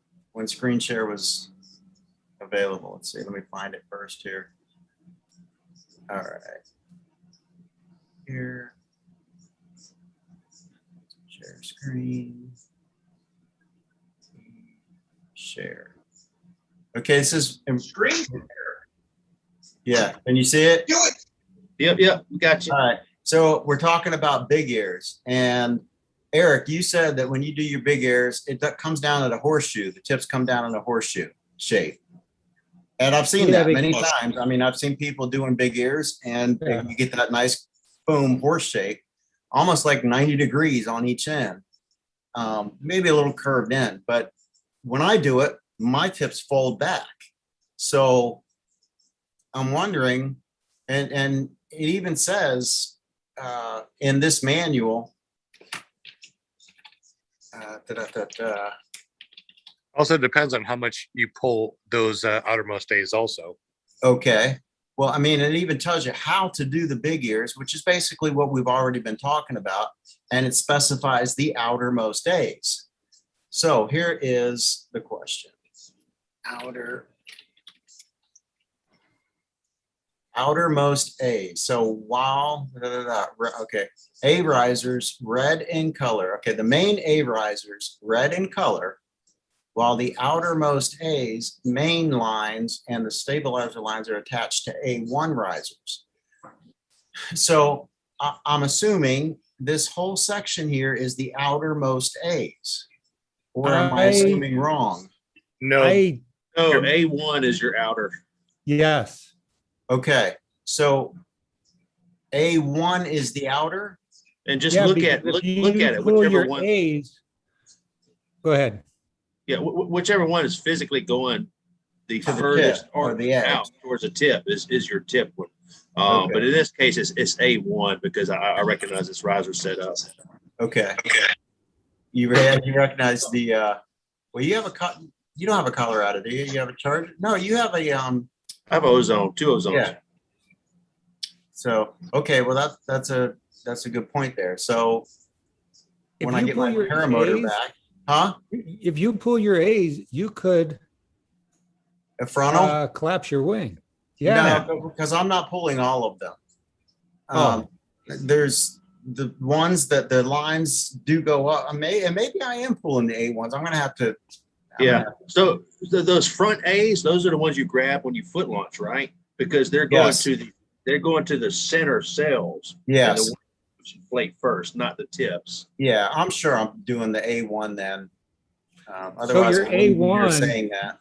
Yeah, your A1s will go up, and then from there they actually split off into 2 or 3 different lines. They cascade there. Okay. Yes. So that's I'm gonna play with that because I don't like to see it flip up underneath like that. So Mark H says if you look up at the wing, you can see the lines A1 leading to the outer edge of the wing. That is the one and only line on each side that you want to pull. The A line that's going out to the tip of the wings, that's the one that you want to pull. Exactly. So if you pull your center A's because it will collapse. However, as soon as you let go, it will reinflate right away. It'll scare the crap out of you, but it should reinflate right away. Well, you're talking about a frontal there, right? Right. If you if you pull your A's, you're gonna frontal. But if you're high enough, it will, open up. It'll scare the crap out of you. But it's trying to reinflate pretty quick. Yeah, Will, you're on a Charger, is that right? Colorado. Yeah. Okay. I know like the Mojo, they told us not to use it in class, man. Like it's so hard to collapse the Mojos, and I'm not sure if the Colorado's one. I know the Chargers pretty much the same. That they're just so hard to collapse that you don't get a good collapse out of them compared to some other wings like a Spider or a Roadster or something. Oh, the Spider or the Roadster are really hard to collapse too. I don't know if you see my first video that I did of the SIV when I was trying to do frontals. I was almost doing a pull up, trying to pull those A's. All of them. It's a lot. Yeah. Even pulling big ears, it takes quite a bit to pull that wingtips, each wingtip down. So Shane, you're holding your brakes while you're pulling those A's for your big ear. No, you're not. No. Sean is. Okay. I hold my brakes and my throttle. So what I do is I just reach up with my pinky and my ring finger on both of my hands. So I have my brakes in my hands and my throttle, right? I just grab the outermost A's with my pinky and ring finger, pull them down, do big ears, and then I let them go. That way I have everything in my hands. Just a tip. Just Yes, a- it is. All right. So I do the same thing, but I stow my brakes. But I reach up with the throttle and grab with my middle finger, my ring finger, and my pinky on the one side, and then the other side I grab both hand or both off the whole hand, and then pull down. And like I said, I always let go of my A's and immediately grab my brakes just in case anything happens. Now, so my flying right now when I do big ears is I practice kind of like we all reach down and grab our reserve handle to make sure we know where it's at for muscle memory. For me, if we're having a collapse or we need, not a collapse, if we're getting cloud sucked or whatever, I can literally let go of my brakes. They almost every time go perfectly back to the magnets. I can grab those A lines and descend from the cloud suck. But you don't have time to do all that with the brakes in your hand. And for me, I'm not going to think that quick to grab just with my pinky and my ring finger on my right side. I'm going to pretty much just let go of my brakes and do the wing or the big ears.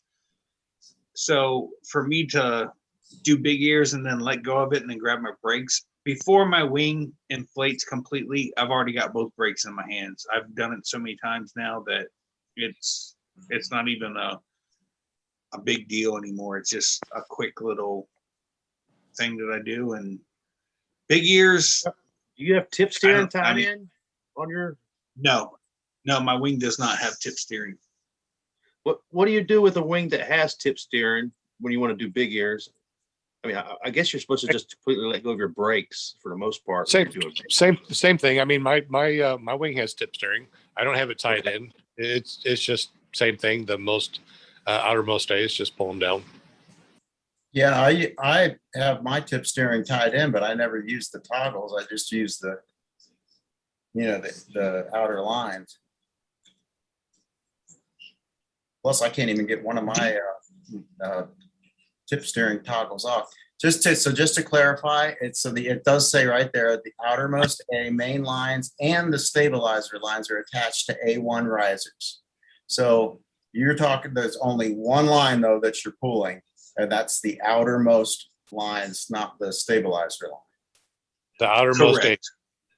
Correct. Okay. You pull that stabilizer line, you will definitely know that you messed up. Just start pulling.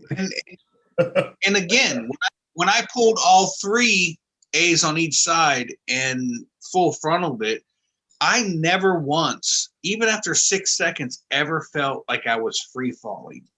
It's the wing is trying to open back up, and I'm literally fighting it to keep it, keep the lines to keep it collapsed. And he's like, give a 5 second, collapse or whatever. And I'm counting it out loud. 1, 2, 3, 4. And the whole time I'm just going back and forth. But as soon as I let go, the wing inflated. That the frontal is not your concern. It's once the wing opens back up, you have to look up to your wing. If your wing shoots behind you, you hands up. And when that wing comes forward, you better be on the brakes, because if not, you're going to end up doing a gift wrap. That is the biggest concern of mine during the SIV. It wasn't the whole collapse. It's what happens afterwards. You have all this energy now. That wing just opened up and it disappeared behind you. You know exactly what's going to happen. That thing's going to come shooting forward. It's going to go below you, and you're going to end up in it. So it's very important to manage your wing, but you don't have any of that. You don't have any of that with big ears. Once you pull your big ears and you let them go, I've never had a surge or any kind of energy other than the wing is flying now and we're good. Have you ever done a It's just beeline something- stall? No, I've literally gone to 2 SIVs. I've done full frontals, 50% collapses, and spirals. outside of that, no. I mean, I was hoping to get into some beeline stalls, or I really loved your Danky's Fly Baby Fly. He did a full stall into a tailspin, which is phenomenal looking. I really want to do that. You're literally flying backwards. And then once you put your hands up, the wing dips behind you. And that's where he got in trouble because it surged forward and he almost gift wrapped himself. But it just looks freaking awesome. I really, really want to do that. And I won't do it with a motor on my back right now. Probably ever, but I would like to go back to do another SIV just to learn how to do that because it just looks freaking awesome. I would like to do that. Fly backwards. It's all good. Yeah. Well, the reason I ask is because that also is both the big ears and the beeline stall are mentioned in the manual as an emergency type descent, a rapid descent maneuver. Right. So if I ever got into a situation such as a helicopter a couple 100 feet above me, I believe I would be comfortable with pulling a full frontal, falling 1,000 feet, and then letting go. The full frontal during the SIV, like I said, was not like, I didn't feel like I literally just fell out of the sky and I was falling. I could tell I was falling, but it wasn't at that rate where you lose your stomach.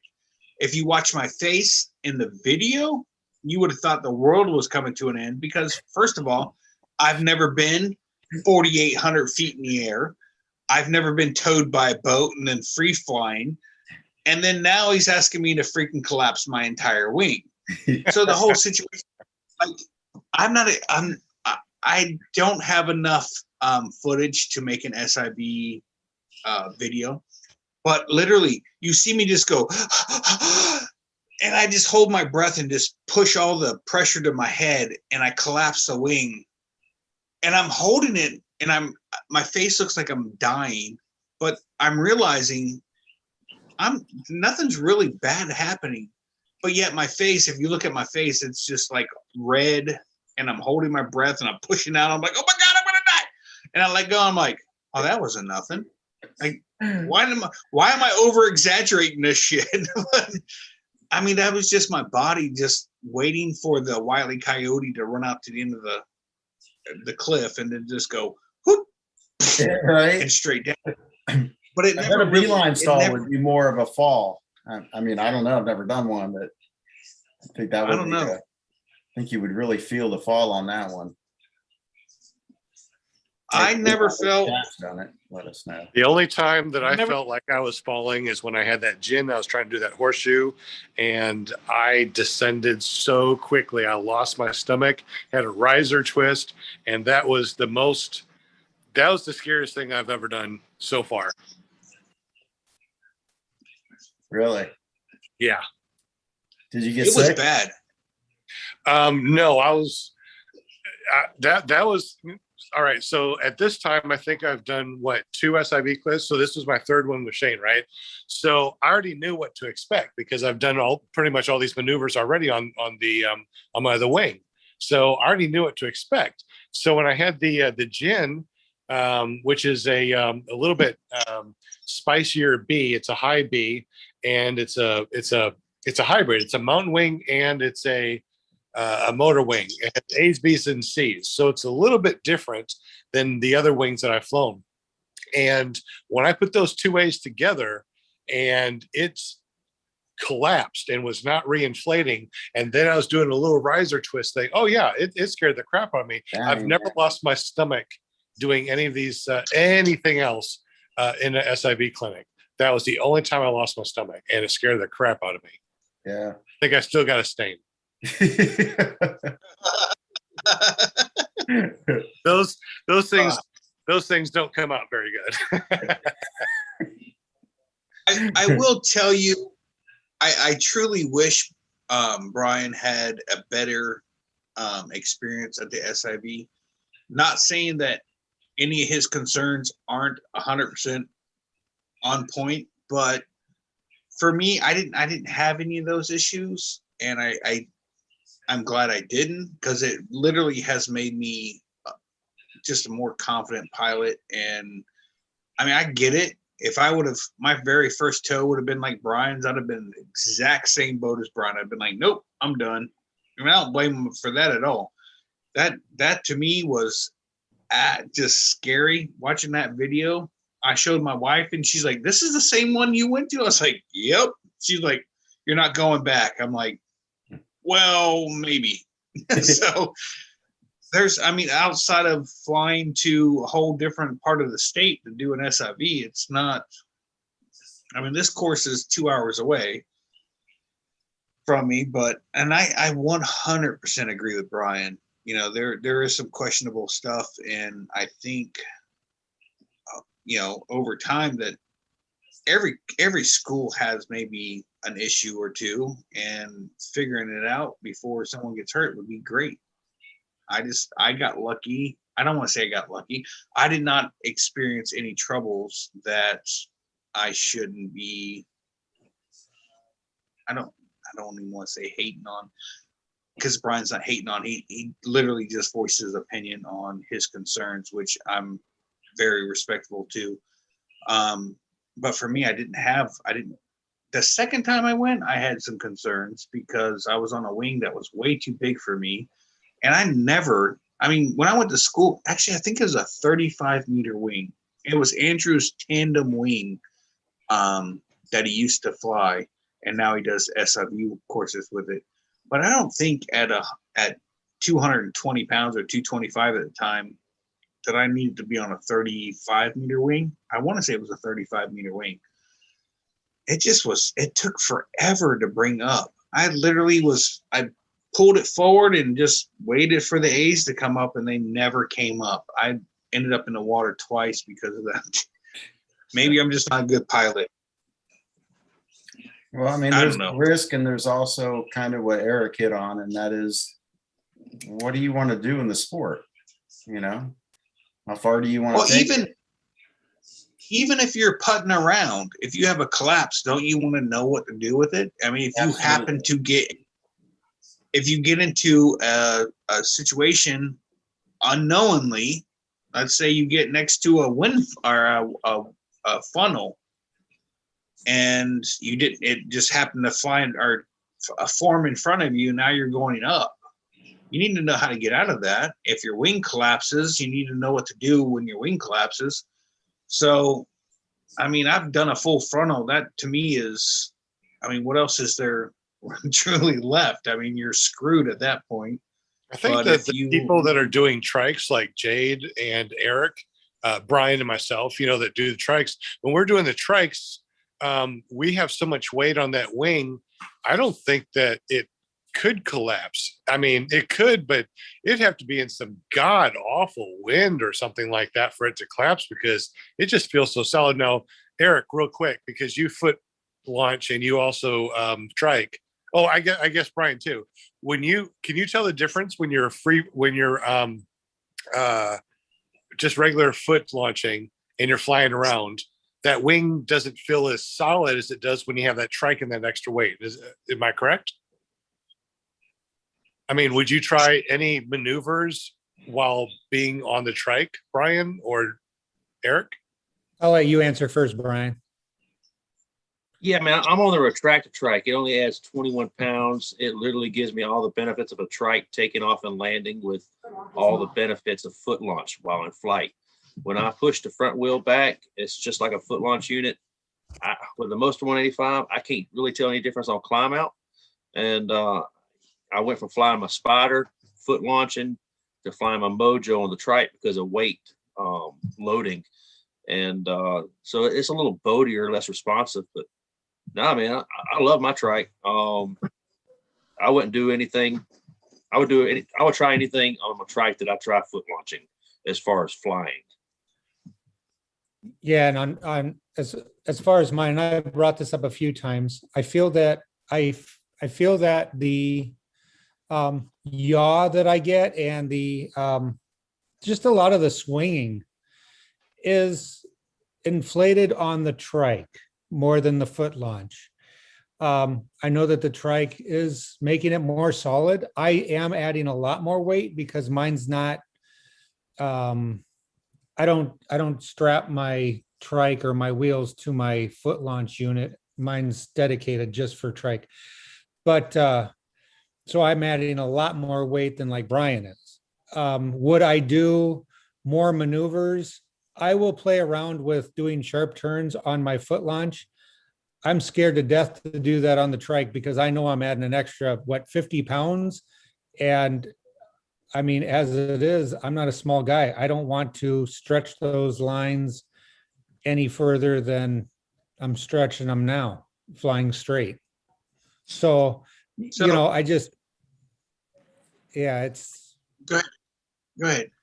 No, it's I'm just, sorry. I don't feel comfortable with my trike doing like the micro mini wing overs that I do, that Yeah. I was taught by Will Fly. So when you're on your trike, it's kind of like, we're doing the airplane thing. We're taking off, we're flying around, we're coming in for landing, which is much different than a foot launch where you feel like you have more maneuverability. I feel Oh yeah, personally. that's a blast. I will tell you that. I mean, that's fun. Being able to take off on wheels, fly around, land on wheels. You don't have to put your trimmers in, trimmers out. You don't have to even use brakes. You just use your throttle to maintain your altitude, and you can come in as fast as you can come in, and you're going to be fine. I love that part of it.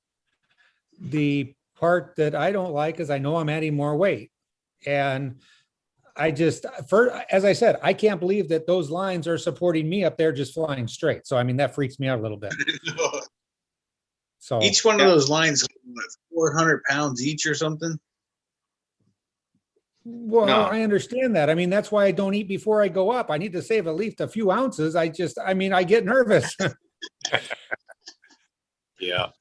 No, there's a question in the chat about which trike I fly. So I trained up in North Carolina with Red Pill Paramotor, Brooke Sheffield up there, and he trained me on a Fly Products Vertigo, which is a single person trike with a Moster 185 on it. It's got frame coming out in front of you, disc brake on the front. It's got A assist. It's kind of it actually had a cage that went on the back side of the prop that prevented the riser lines from being able to go into the prop for trainer is a trainer unit. And it was very boaty. It didn't have a lot of power. My first flight in the trike, I thought, man, this thing's climbing out. I'm barely climbing out, And then after my second flight, in that trainer unit, we took that back cage off, and that probably added like 20% more thrust, and it flew a lot better. But I would never have flown in that big Vertigo like I do in my retractor trike. The retractor trike only weighs 21 pounds. It's got these little bitty narrow wheels, so it doesn't add a lot of drag or weight. And I can't tell much difference in the flight dynamics. So Now, Brian, you can use weight shift on yours, correct? yeah, no problem. When the front rail, the retractor trike, I'm literally still flying my back launch unit, my foot launch unit, my Parajet Maverick with an MY19 and Moster 185 on it. And the retractor trike is just a tricycle gear frame that you strap your motor to, and it converts it over to a trike. So it breaks down super small. So it's very portable. It's lightweight. So yeah, it's a pretty solid. I mean, I love it. I wish they had it a year ago, right after I broke my leg, and I would have been a trike pilot a lot quicker. Yep. Which, by the way, I want to say that you're freaking badass for that. By the way, I do like watching you go from the foot launch to the trike. I've never wanted to trike launch or fly, but you kind of make me want to because it looks fun. It looks easy. The fun part is now you're going over there. The fun part is now you got a little 3-wheeler to run around on. Here you go. That's right. Yeah. So How many I used to have my golf cart. I throw the motor on the back and the wing on the roof, and now I just grab my wing in my arms and sit in the trike and motor out to the LZ. So it is very convenient. You're at movie theaters or at a fly-in. No, at Bad Apples, Jade, she'd load her wing up on the side of her trike and then just stroll across, never out of breath. And I'm like, man, if I go set up right now, I gotta walk that shit all the way across the field and go and carry my motor. And there's Jade. Man. Yeah, with their makeup on and all decked out. She didn't even sweat. But hey, Brian, how about the retractor trike's durability? How would you rate that? Does it seem like it's going to hold up pretty well, or? Yeah, I like it, man. I need to pull up a little video I got. I think I got it. I can show you. I went and flew it another runway the other day, and it's a 20-minute drive for me. It's lit. I don't know how many thousand feet this east-west runway is, but it's an awesome grass runway. My first time I tried it, I did 8 touch and goes. I mean, I would land, go, land, go, land, go with the trike. I'm just sitting there, let off the throttle, pull a little brake, I'm up. Or I give it a little throttle, pull a little brake, I'm up. Let off the throttle a little bit, back down, back up, back down. I mean, it's that easy. The second time I did it, I did 15 touch and goes in one run. And so it's man, I love it. When you put the front wheel all the way back, it's literally, you can't tell any different than a foot launch unit. Your feet are hanging completely the same way. You relax your feet the same way. You switch your legs over side to side, weight shift exactly the same way. You don't know you have wheels unless you look down really hard. You can see that wheel still there. But it made me pretty nervous the very first time I pushed that wheel all the way back because I was worried I wouldn't be able to reach it with my legs to get it back out. I was like, oh no. But we had a gentleman on the show, Doug Martin, a past guest on our Monday night show. And he had one, and he actually foot landed his retracted trike several times so to make sure he could do it with the front wheel retracted. You can still foot land a thing in a tight situation. Huh. You just landed with an extra 20 pounds. That's it. I'm wondering, Brian, when you're flying your retractor trike, do you find it more comfortable to keep that wheel out front and rest your legs, or do you like to just dangle your legs when you're flying? I have done that a few times, but no, typically, unless I'm low leveling, which you always got to be ready to land if you're low. If I'm flying low level or I'm landing, I have the wheels out. Otherwise, if I just took off, by the time I'm 50 feet high, that front wheel is in. It stays in until I get ready to land or I fly low. That's the one thing. That's the thing with the trikes. You watch them fly, and they got their legs extended. They just look all relaxed, and I'm like, all right. So that kind of between that and landing at any direction of the wind doesn't matter because you got wheels. It is a turn on that. Yeah, and you gotta have brakes on the front wheel, and then you have this platform to mount your GoPros and all your other stuff, man. You got bars going beside your head that you can mount your phone to for selfies. You don't have that with the foot launch, so I mean, there's definitely a lot of pluses to it. Right, and of course, I don't have all that stuff with the retracted trike, but. Ever since I got the retracted trike, every time I take off now, I literally have a full tank, 10.5 liters, or maybe 10 and a quarter, whatever it is. I top that bad boy off. And every time, man. And now I'm flying like 2 hours because I have all this range that I didn't have before. So that's really nice.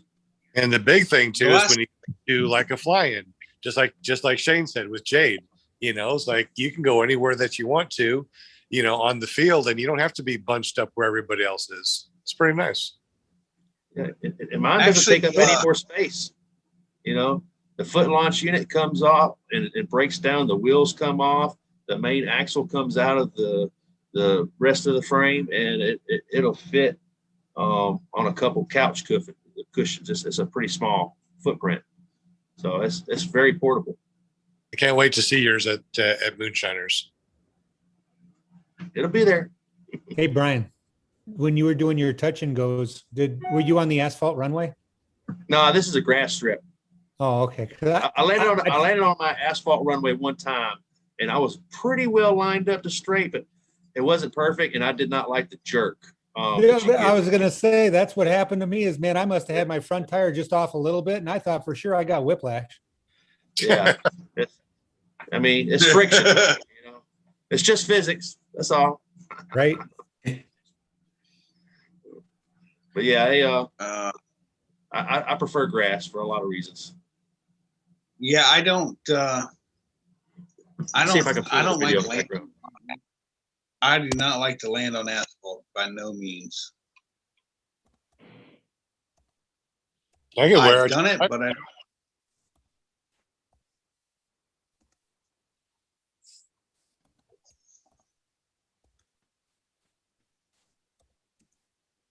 What happened? Everybody died. I'm still here. I'm still here. I was typing. I don't know what I'm still here, happened. just watching Eric type. I'm on Jade's account, and I'm putting in there that under Flying Flamingo it says my husband is the best guy ever. I'm in love with that guy. Where is I got- she? Well, Where is she? she's sitting right there working on her tomorrow night show. Will, she does not have time for us little channels anymore. I okay? guess not, man. She can hear you. She's Let's laughing. just go ahead and call a spade a spade. Her pedestal is getting so high she can barely see these little people down here. Have you ordered her a red carpet yet? Well, No, that's it's come down to me having to use borrow her account to type. So And pretty soon we're gonna be like, "Hey, Jade, you still married?" Maybe. yeah. You're To gonna who? remember that guy. Yeah. What's his name? You mean what's his name? Yeah. Oh, she just wrote Good that. How are you typing in there? Good Lord, she's typing in here too. All I right. didn't know you could do that. Great. Oh, she got control. She's Oh, yeah. controlling everything. Who was about to screen share something? I'm about to screen share something. Y'all see All right, this? It's censored. See my runway? I just see a great square. A great square. Oh, come on, man. Let me see. I mean, I screwed it up. Let's see here. Share screen, optimize. There's a picture with a big square in the middle. Yes. Black square. Really? Yeah, yeah. Well, that's weird. Progress. There we go. There you go. You can see the runway now? Yeah. All right. Yeah. So this, I don't know how many, I think it's somewhere around 4,000 feet. But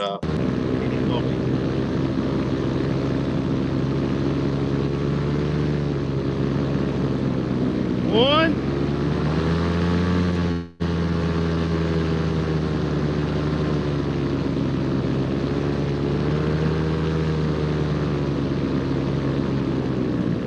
Two.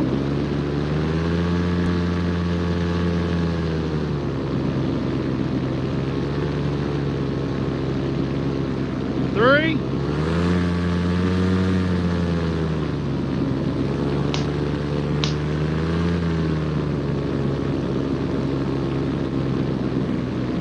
Four. So as you can see, basically I just go down the runway. I'm doing these over and over. This is the first pass. I do, like 8 touch and goes here before I get to the end of the runway where the hangar is, Right. and go around. Right. And then the next time I don't climb out quite as much on every one, and I do 15 of them. Dang, man. That's a nice. But That's a nice. Yeah, dude, it's a really nice strip, and it's due east-west. This is actually a FAA recognized strip. He gets money, I guess. But anyway, it's only about a less than 20-minute drive from home. I could probably fly it, no problem, actually, if I had some fuel. But yeah, so that's flying retract to trike, man. It's so easy doing launches and landings. It's just it's crazy. Hey, That's that was a pretty pretty cool. good. That was a pretty good pull. I haven't done that. That's a pretty good what? That was a pretty good pull you did there on that turn. Oh yeah, Watching your brake line. Yeah, I mean, flying that Mojo, man, I've been ripping it up, man. I've been doing a lot of what do they call it, porpoising. Oh man, I love that. That is so fun. And when you do it only about when you're kind of 100-foot average over the runway doing it, it adds a lot of you see the ground rushing up at you pretty quick. You're like, oh, brake throttle. Yeah. Is there an element of risk to the porpoising? Sure. 100%. Yes. It is. So You wing what? So when you porpoise up and then you feel light in your seat, if you're light in your seat, guess what your wing is doing? It's light on the lines. So yeah, paramotor in the sea. Actually, on one of the shows, I don't know if it was my show or Monday night Clear Prop TV show, but he was trying to explain how it's a really risky move because you do get so light in your seat. If you're light in your seat, that means you're light in the wing, and it could very well end up doing a full frontal. But I've never had any kind of issue with doing porpoises, and I absolutely love them. I get more thrill out of doing a porpoise than I do a wing over or spirals, which is all I know how to do. But I absolutely. I'm sorry, I didn't mean to interrupt, but there's two different ways of doing that. There's the porpoise is when you give it gas, you let off the gas, you give it gas, and you do it that way. There's another way of doing it too that's called whip stalls that are kind of similar to that, but you're doing it with your motor off up high. You pull brake until you almost stall, then you let up as its wing surges, then you're pulling down again for another stall. So you're actually doing some whip stalls, which are actually even more fun than just porpoising. Ooh, I don't know about that, man. Yeah. Brian said he don't know about that, but I'm thinking that I kind of want to try that. Yeah. So what I'm hearing is you want to really keep your wing in check when you're doing the Either porpoise. or, right? Either or. You want to make sure that that you know your wing. Absolutely. Because when you do the whip stalls, you're actually stalling your wing out right before it's ready to stall. You let go, it catches that surge. I mean, you can really feel the rush. I mean, it's better than any porpoise that you ever did, just using your throttle, right? You do your throttle, you get up there, then you come down, you release it, there you catch a surge. That is fun. But these whip stalls, man, a lot more surge, a lot more G forces when you're coming back around. You might want to try it. Well, actually, try it first in an SIV course. Yeah, there you go. Did you get that, Brian? Yeah. The show's recorded, so you can refer to it. And so what I just heard is I'm going to need this explanation said to me again at Moonshiners by Sean Simons, and I need to get up to about 3,000 feet and give it a whirl. So. Well, when we make it up to 10,000 feet, maybe that's what we need to do. We need to whip stall all the way down. You got a mouse in your pocket? No, you're already halfway there. I know. If you're at 3,000 feet, you might as well just go to 5. That's halfway through. Hey, all right. I got a question. Sean, are you doing anything with speed bar?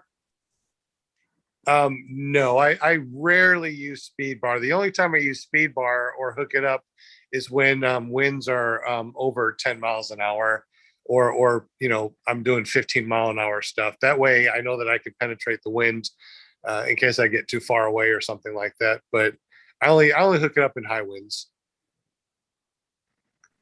Okay. I've only ever used speed bar during SIV on my wing, and yeah, that's like adding nitro to your motor. It was definitely noticeable on the speed pickup, and I don't think I ever did my full trimmers out with speed bar. Can't say that I remember doing that during the SIV. I do know that if you have a collapse or anything else while you're on speed bar, it's dramatic. Just so you know, way different. I did during the SIV. I did full frontal without speed bar, and I did full frontal with Uh-oh. What kind of helicopter y'all think that is? We can't see. There's a black Oh, again? black square. That's a military helicopter. Oh, I know that. It's a Maverick or a Black Hawk. It had missile pods hanging off the side of it, man. So it definitely wasn't. It was not life flight. I can tell you that much. I saw the video. It looked pretty scary. Yeah, it did. No, I 100% agree with Brian and his reaction. I would have been in the same boat. I just don't know how, like, and I said this to Brian earlier, I don't know how far, because GoPros are not great with distance. So with your eyes, how far would you say that it was? I know. Oh, dude, when I first saw him, yeah, when I first saw him, I mean, I was recording in 2.7K on my GoPro, and I blew that up on a 50-inch TV, and it's like a little bitty speck. You can barely see it, you know. But I spotted him with my eyes, you know, pretty good, I think. But I was on alert. I knew that I was at an altitude that I needed to, you know, have my head on a swivel and look out for him. But at the rate of speed he was going, coming straight towards me, I would guess he's probably doing closer to 200 than 100. But anyway, he closed the gap really quick. When I first saw him, he was probably several miles away, you know, at least. But Was he coming like directly at you? Yeah, he was. Wow. That's why.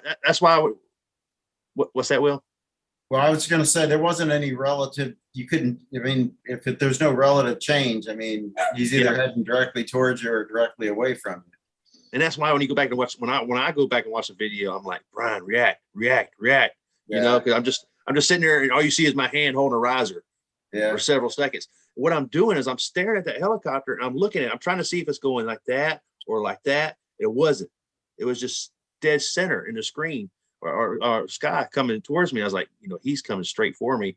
I have to divert, and I have to become visible. And you know, that's when I turned to the left because I knew that's the way I wanted to go. There's a little bit of a crosswind, not much, but I knew that was the best direction to get away from his downdraft as quickly as possible. I just wish I could have lost altitude faster.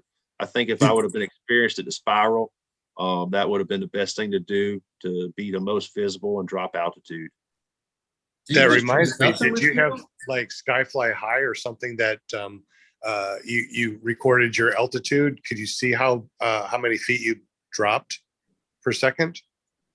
No, I mean, I do fly with an altimeter. I keep stuff in my chest harness, but I rarely get it out and look at it. Like the other day I got it out because I wanted to see till I got above 2,000 feet. But generally when I'm speaking in altitude, I'm generally eyeballing it and guessing it.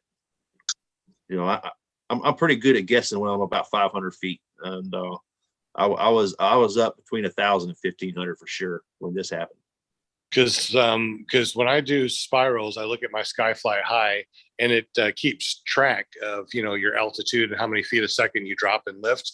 When I do a spiral, I can get almost 30 feet, 30 feet a second drop when I spiral.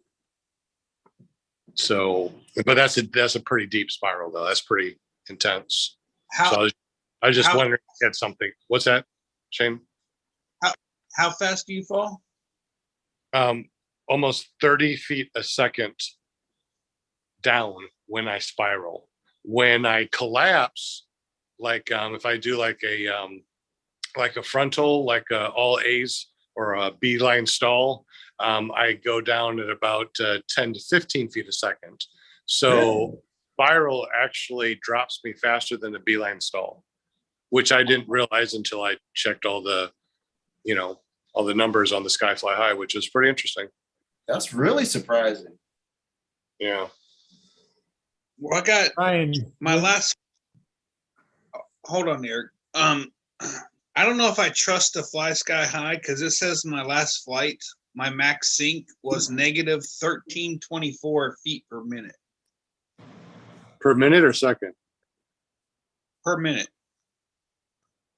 FPM. So I don't know if I necessarily trust that. Negative 1324 feet per minute. That's pretty much falling out of the sky. And I didn't feel none of that. I would have known.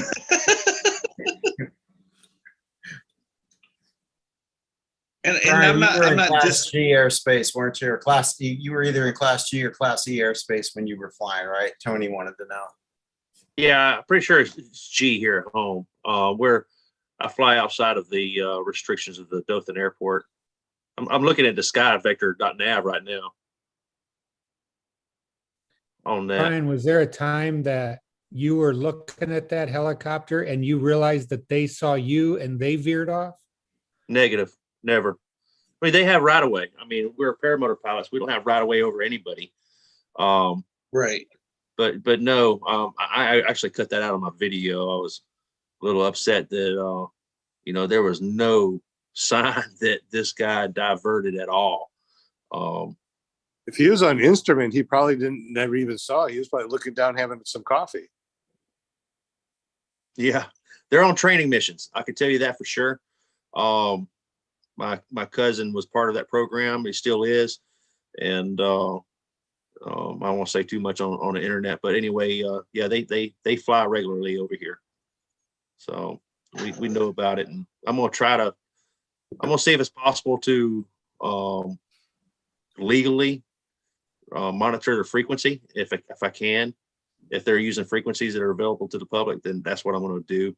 Because I figure if I'm hearing their chatter, they're getting, within enough miles of me. I need to be looking. Yeah, man. Do you think there was a chance he was like kind of messing with you or investigating you or kind of just wanted to see? No, there was no sign whatsoever that he saw me. He went closer to me or he diverted away from me at all. It looked like to me from once I was started moving, my frame of reference was changing, but yeah, it didn't look like he diverted at all. He, if I would have stayed flying straight, you'd have been a bug on his windshield, man. Yeah. Yeah, right. I don't know. I think it was Vale, North Carolina. I'm not 100% sure on this. And Smart Card Brian was following behind me. I was videotaping, and you know my rule. If it isn't videotaped, it didn't happen. But Brian did witness this. And I want to say it was Vale. I can't remember which flying it was. I literally shut off my camera. And when I looked up, there was a biplane level, and I mean level with me, coming straight at me at the same height, same everything. And I literally just pulled right brake and went into this, probably one of the most steepest spiral downs I could. Brian stayed at the same altitude, and the guy on the biplane literally turned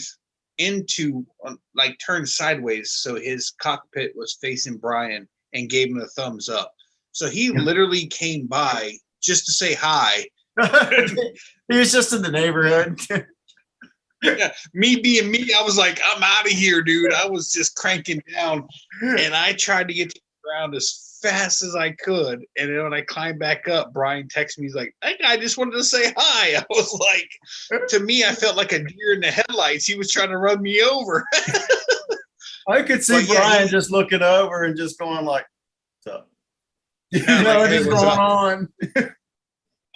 So I guess the guy circled the LZ and then came back because he passed us on the way back. He was far enough away that, but dude, that made me cautious more so than anything. I mean, I couldn't tell you the brand of sunglasses, but if they were in a lineup, I could pick them out because it was right there. I was like, holy crap.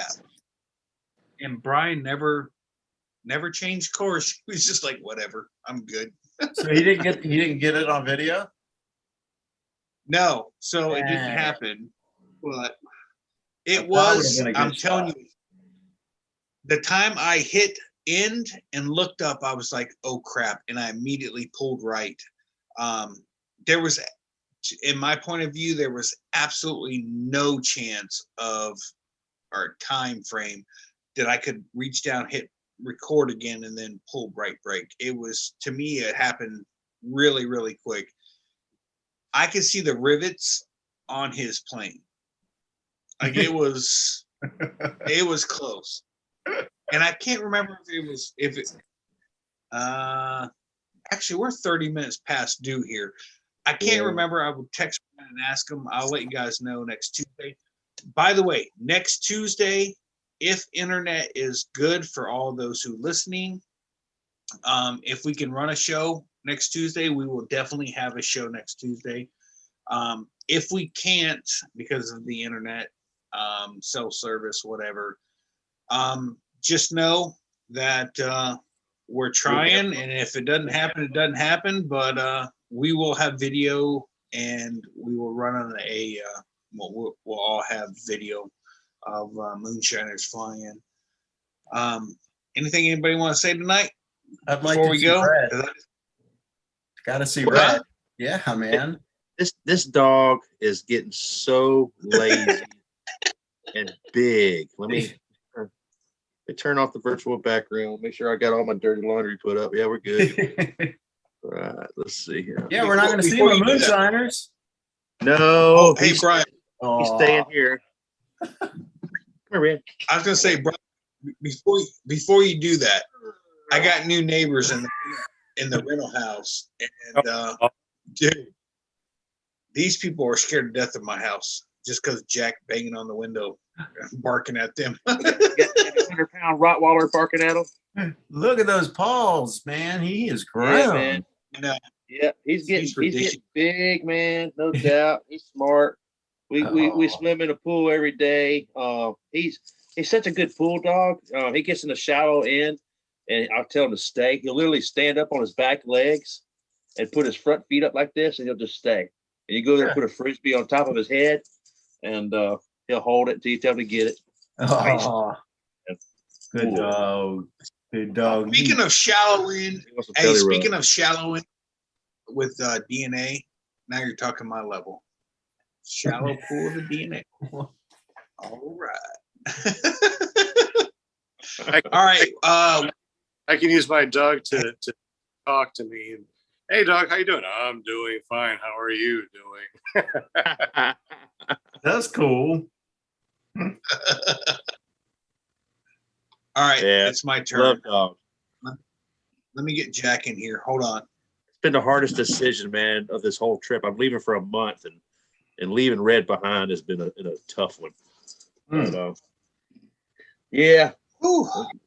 I actually made up a list of all the pros and cons.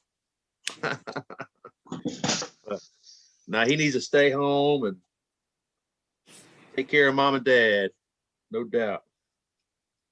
Oh my God! There is a decision right there when you make the list. The pros and cons list. That's definitely a serious decision. Yeah. How about?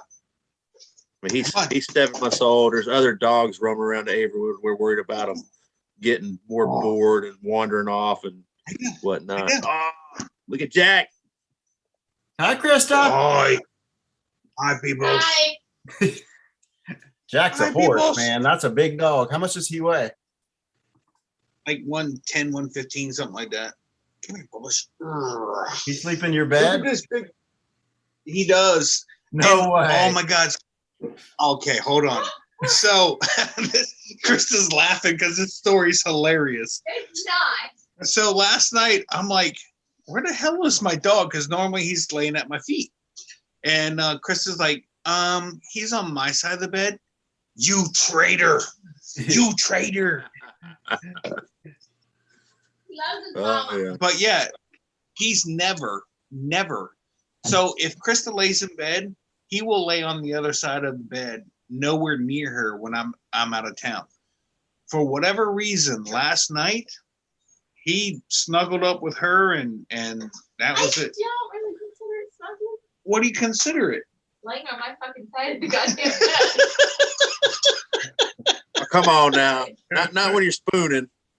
This No, is. I don't spoon the dog. Oh, thought I it was dude, you. I- Say. The dog spoons you. No, he took my.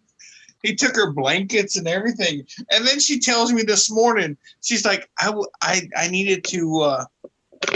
Uh-oh. Okay.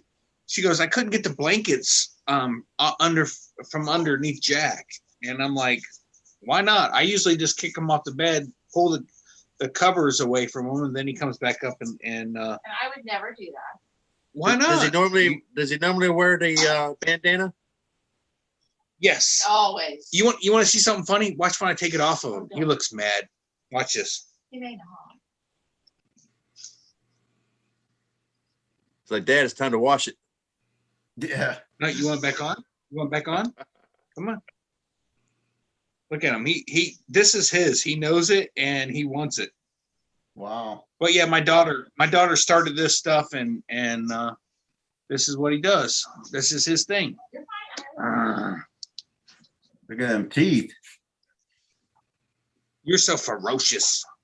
You're so ferocious. You don't care. He just wants somebody to love on him. That's it. Bubba's. Here's your baby. And he won't kiss you either. He won't kiss me, but he'll kiss Krista. It's freaking like, watch this. Bubba. Now, he'll go and kiss on her all day long, but he won't kiss me. He will not. He's never licked me other than, I don't know what you're trying to do there. No one can see your face. I know. I just. You got to put some peanut butter on your lips, man. Works every time. No. He just literally just kissed her. Literally just kissed her. He will not kiss me. That's all right. I don't like dog slobber either, so it's all good. Bubba. You want to see something funny? You put some peanut butter on the top of their nose where they can't quite get to it.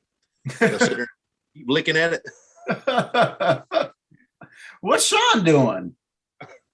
Oh, Sean, who knows? He's probably in the bathtub, in the hot tub, Jade freaking and the Eric pool. lost internet. I'm Why did Jade- in bed. I'm ready to go to bed. I'm already in bed. Oh, you're No, in I'm ready bed? to get out of here as well. Apparently, my order for pizza got. You It didn't finish it. So- Apparently, it didn't get finished or whatever. So So we're quick, out of.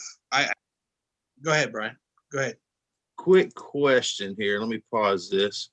Have y'all had your rubber gasket between your airbox and your carburetor break on you yet? I haven't personally. Brian and Jason Russell Smith have. I guess I replaced it, bro. So yeah. So the other day when I was flying at Pratt Landing, I noticed that There's a box I can't see. Geez, again. Let's see here. Again. If we just had a engineer. I know it, man. I'm an engineer, not an IT guy. Pause. Stop share. Let's try that again.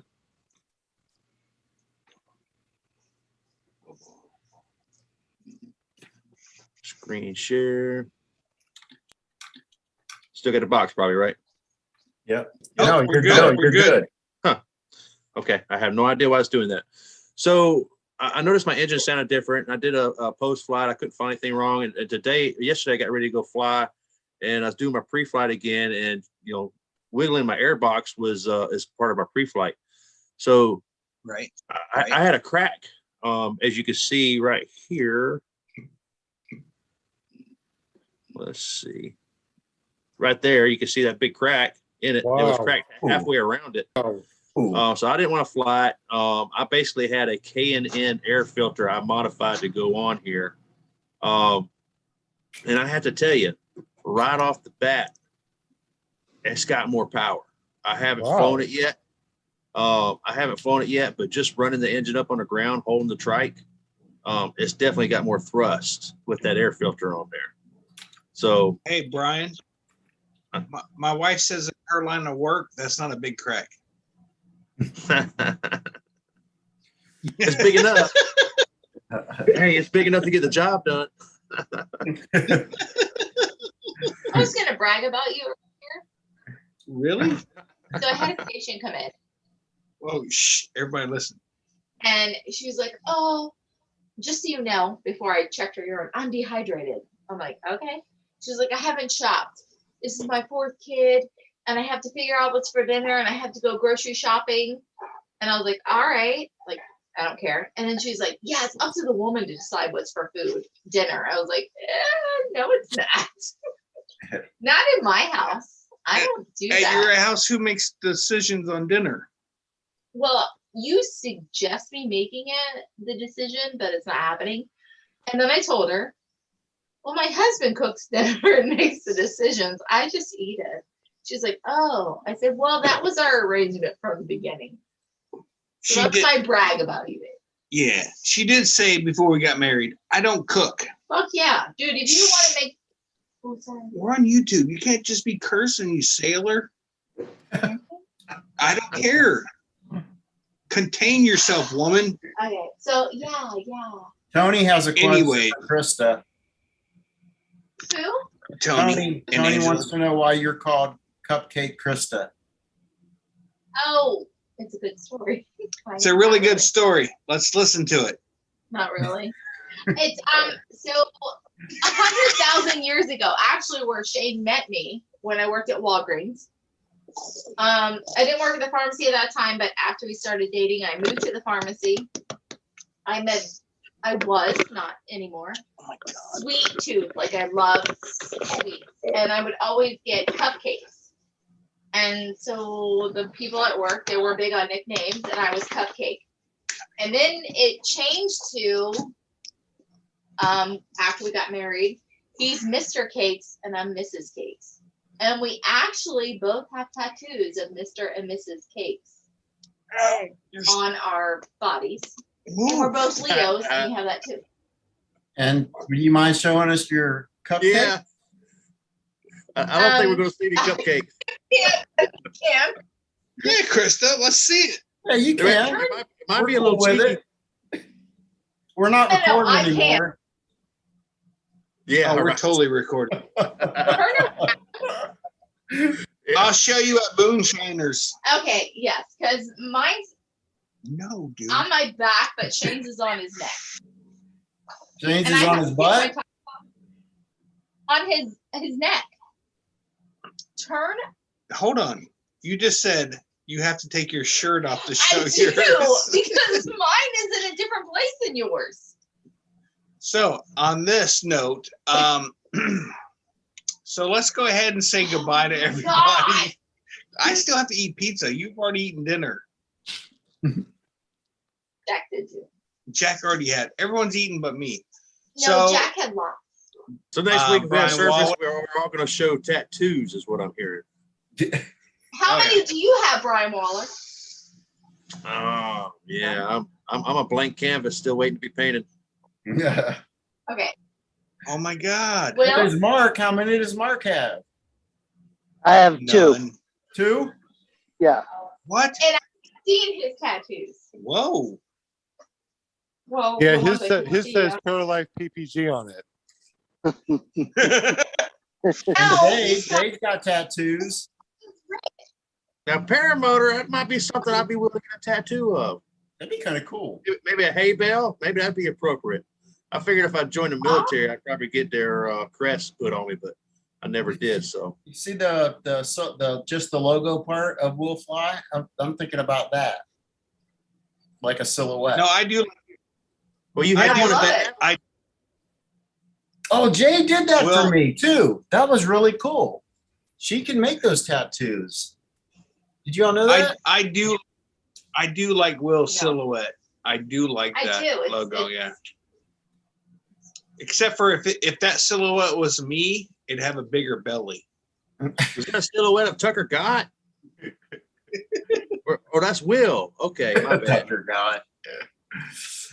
Oh man. Hmm. Well, we'll share tattoos at Moonshiners. Uh-oh. We should so do that. Oh man, there's Sean. He's got tattoos, doesn't he? Yeah, I got a couple here and there and here and there and there and here. I was in the military. John, can you show us the tattoo of your mouse on your inner thigh? Sure. Later. Well, hey, I'm on a bail. They're doing it. Gotta run. And the only reason why he knows that is because we bunked over at the SIV course. Yeah, but that doesn't Oh. explain it, man. Not the inner thigh thing. What y'all doing? Changing together? No. He tried to tell me that he had a tattoo of a mouse on his inner thigh. And when he tried to show me, he said, "Oh, it's missing. My pussy must have ate it." There goes the DP rating. Oh man. No, we're that's out the window now. Krista came in here 10 minutes ago. It's all out the window. I know. And our daughter literally just got her third tattoo last week. Dude, here, bro. Go. Get the ball and go. How many tattoos do you have, Jade? 2. 2? 2. Only 2? Yeah. Yeah, but Two all within of, hers, hours. all of hers is more than all the ink that I have on all my body, though. No, I've got this one, the vine that goes down my arm, and then the paramotor on my forearm. Really? Okay. Nice. That's cool. Yeah.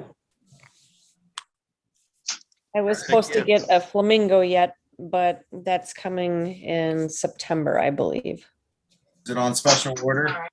No, I thought it was supposed to go this Friday, and it's actually next month. So Oh. Well, that's good. I mean, you wouldn't want to go to a fly-in with a brand new tattoo on your forearm. yeah, I have over 20 hours worth of tattoos on me, but all mine are hidden.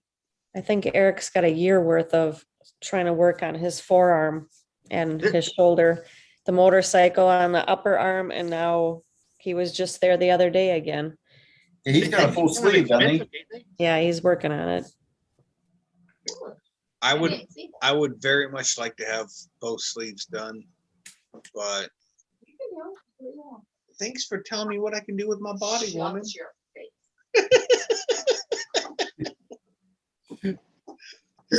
But yeah, I got a little bit of work done, not too much, but So you say Enough. 20 Enough. hours of tattoos. How much money is that in tattoos, roughly? I mean, I heard they're kind of expensive. about $130 an hour. Really? Jeez. Yeah. But not all at once. Like my portraits on my legs. Those are my favorite. Hold on, calm yourself. That's So my 26 portrait- hours of tattoos. Yeah, I know. This has been over the years. It's not all at once. So I Yeah. got my kids done the portraits of them. And that was like 2.5 hours each one of those. And then I got this really cool.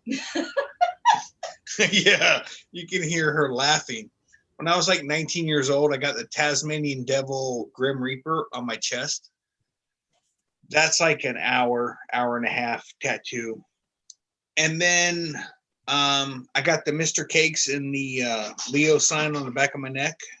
And then my big tattoo is my tribal that goes from one shoulder to the other shoulder, front and back of my chest and my back. So it's a little, what? Oh, and then, Jesus Christ, how did I forget that? And then I have my son's date of birth and then the day he passed. That must have Along hurt. with- man. That had to hurt there. You had to do that No, twice. no negative. It didn't hurt the first time. The second time after I fell asleep and the pillowcase literally sucked all the ink out of my arm, It is still brown colored. it sucked really bad the second time. The first time it wasn't that bad, but it was so sensitive and tender that he might as well just use a blowtorch and a welding plasma cutter because I was done. Both my So Krista has both the top of her feet done. one had to be redone. Okay, we're not moving on. Then you have your whole side She has her whole rib cage done. Oh, both sides of her rib cage are done. And then she has a bear, and then she has pretty much this. The exact same thing with the cross. Yeah, hers has a cross in it. Mr. Cakes, or I'm sorry, Mrs. Cakes. Yeah, so she has a few as well. Oh, and oh my God, how did I forget that? And I have my wedding ring. This is how permanent my relationship is. I have ink on my finger to let everybody know I'm married. And she has the same You thing. can have that removed nowadays. Yeah, the whole Yeah. finger. Yeah, just ground start a few times. It'll get you. Yeah. Just hold that finger out. Just all right, ground started. Go ahead, go. So Oh, that brings shit. up a question. All y'all talking about tattoos, and I don't have any. I can imagine there's some more painful places to get them than others. What is the worst place to get one? Most painful place on your body to get one, if you could tell? All right. Oh, Sorry, my hair is horrible. Right here, this Yeah. area for me. Okay, you can sit. Same here with That's me. the only tattoo I have, so. gotcha. Elbow. Sorry, I took my hair tie out. It depends on the person, to be honest. Yeah, this for me was nothing, Ugh. and it literally killed her. Worst for me. Insane, hated it. However, again, both my sides are done. This one all the way, this one not so much. My back, nothing. Back is not painful at all. My feet, they were painful. I don't know. And I just, Looking don't- at Shane. Were they painful? well, no, because I don't show pain, so anybody's gonna know it's happening. So what she's saying is our relationship is great. Yeah. She doesn't. Well, I don't. I actually, a lot of people put their stuff on their pain or on their feet, and I'm like, that's fine, it's fine. But my calf, I don't have anything. I don't put anything where you can see it. Sorry, my hair's bad. I'm moving now. That's Okay, good to know. well- So if I get a tattoo, it's going to be on the left ankle. I can't feel anything there, so I should be good. Yeah, there you Krista go. has. Okay. I do. So my big tattoo literally goes from this arm, front and back, and all the way to this arm. So there's a lot of coloring that goes involved in a tribal. Like I kind of did it to make fun of those who get the little one around their arm. And I'm like, oh, that's cute. But this, when it crossed my collarbone, I had a whole lot of trouble of not laughing. It was like tickling me, and the guy's like, "What's wrong with you?" And I'm like, I can feel this go all the way down my spine. It was driving me nuts. And he's like, if you don't hold still, I can't get the line straight. And I'm like, there's no chance, dude. Like, if this is making me laugh. Anything on my shoulders and my arm, I fell asleep during those. And literally. Your back is. Yeah. So my back, I have like two little round circles on my shoulder blades. And I thought the guy was digging to China. Like, he just never left that area. It was just, and I was like, holy crap, dude, you have to move. He's like, I'm not done yet. I'm like, just move. I don't care. Oh, my back was painless. Yeah, see, her back was fun. So, And they're like, oh, it's okay. Tell me to stop. I'm like, I don't feel anything. Our daughter just got one across. yeah, my daughter got one like up here somewhere. Yeah, on our collarbone. Yeah, it's on. We're proud of her. Yeah. I mean, you can't yell at a child for doing something. Well, she's You 22. do. She's 22 years old, so you can't really yell at her for nothing. But Yeah, man. But it's like we did it. So maybe one of these fly-ins, we can actually bring her with us, and it had to be a Florida fly-in or something close, Bad Apples or yeah, something. she's Oh, she's a pistol. exactly. She's special. I think She Mark's does. eating. She does. Are you eating? Huh? Mark's eating. Maybe. He's what? Mark's eating because you Eating. can just see, his forehead. Hey, learned I that don't, from I don't, Eric.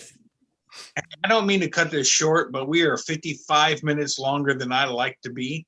So, Well, that don't happen too often. That is not what she said. you're supposed to sit over there and Oh, laugh. hey, Jade, What? let's pick up your show tomorrow. Yes. Well, we're going to get to that as soon as I get through all the people that are on the show. So, Brian Waller, where can we find you on social media, sir? You're still taking I quit social media. That's not all it's chalked up to be, man. No, I'm on YouTube. You can find me at ppgbrian.com, and I throw out a YouTube video every once in a while. But come check me out. Mostly, I'm on these shows on Monday and Tuesday nights. Monday night, clearproptv.com. Well, I'm not on the show on Wednesday. Wednesday, I watch the shows, and it is a all women show, so I am banned officially, which is it's all good. That's awesome. Well, hold on. We need a women's show, and it has been awesome. I have enjoyed every episode so far. Thank you. Okay. Will Fly, where can we find you? You can find me at willflyppg.com or on YouTube under Will Fly or Tinder under Just the Tip. Ooh, I like it. the Swipe tip man. left, swipe left, swipe left. No, I'm dying laughing right now. So, I don't even. Tinder. after 20, I'm Mark Elroy. Where can we meet you at? Because I gotta move on. Because he doesn't know how long we've been married or together, but go ahead. Centuries. On YouTube, Paralife PPG, and online at paralifeppg.com. Mr. Sean Simons, where can we find you, sir? You can find me here at ppgshane.com every Tuesday night, every Monday night at ClearProp TV. Every Wednesday night, I'm watching the all-girl paramotor, which is paramotorgirl.com, and you can find me at ppggrandpa.com or iflyparamotors.com. Is there any more? No, that's all for now. Yeah. All right. Well, there's no one else special. Eric left. So, oh wait, there's Jade. Jade. Oh my God, that you You were went here. to bed. He You has can, a great. what? What's the announcement, Chris? You have a great announcement for tomorrow. Oh, so you can find me at YouTube by going to paramotorgirl.com or under the name of Flying Flamingo Jade, or you can message me on Facebook under Jade Lear if you're interested in being a part of the Girls Just Want to Fly Wednesday night show, 7 p.m. Central. Tomorrow night, I had a guest having to back out with an emergency family matter. And I have decided, talking to Krista before, we're just going to do a fun night and inviting you guys on the show. Brian, you can come on the show if you want with the girls. Oh, that's awesome. So it'll be Krista and I and whoever wants to join. And we're just gonna talk about moonshiners. Here we packing up and we're ready to go. Thursday, Eric and I are heading south.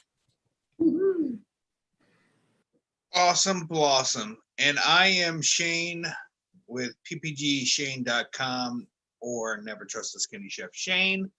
I will see you guys tomorrow night at 7:00 Central, right?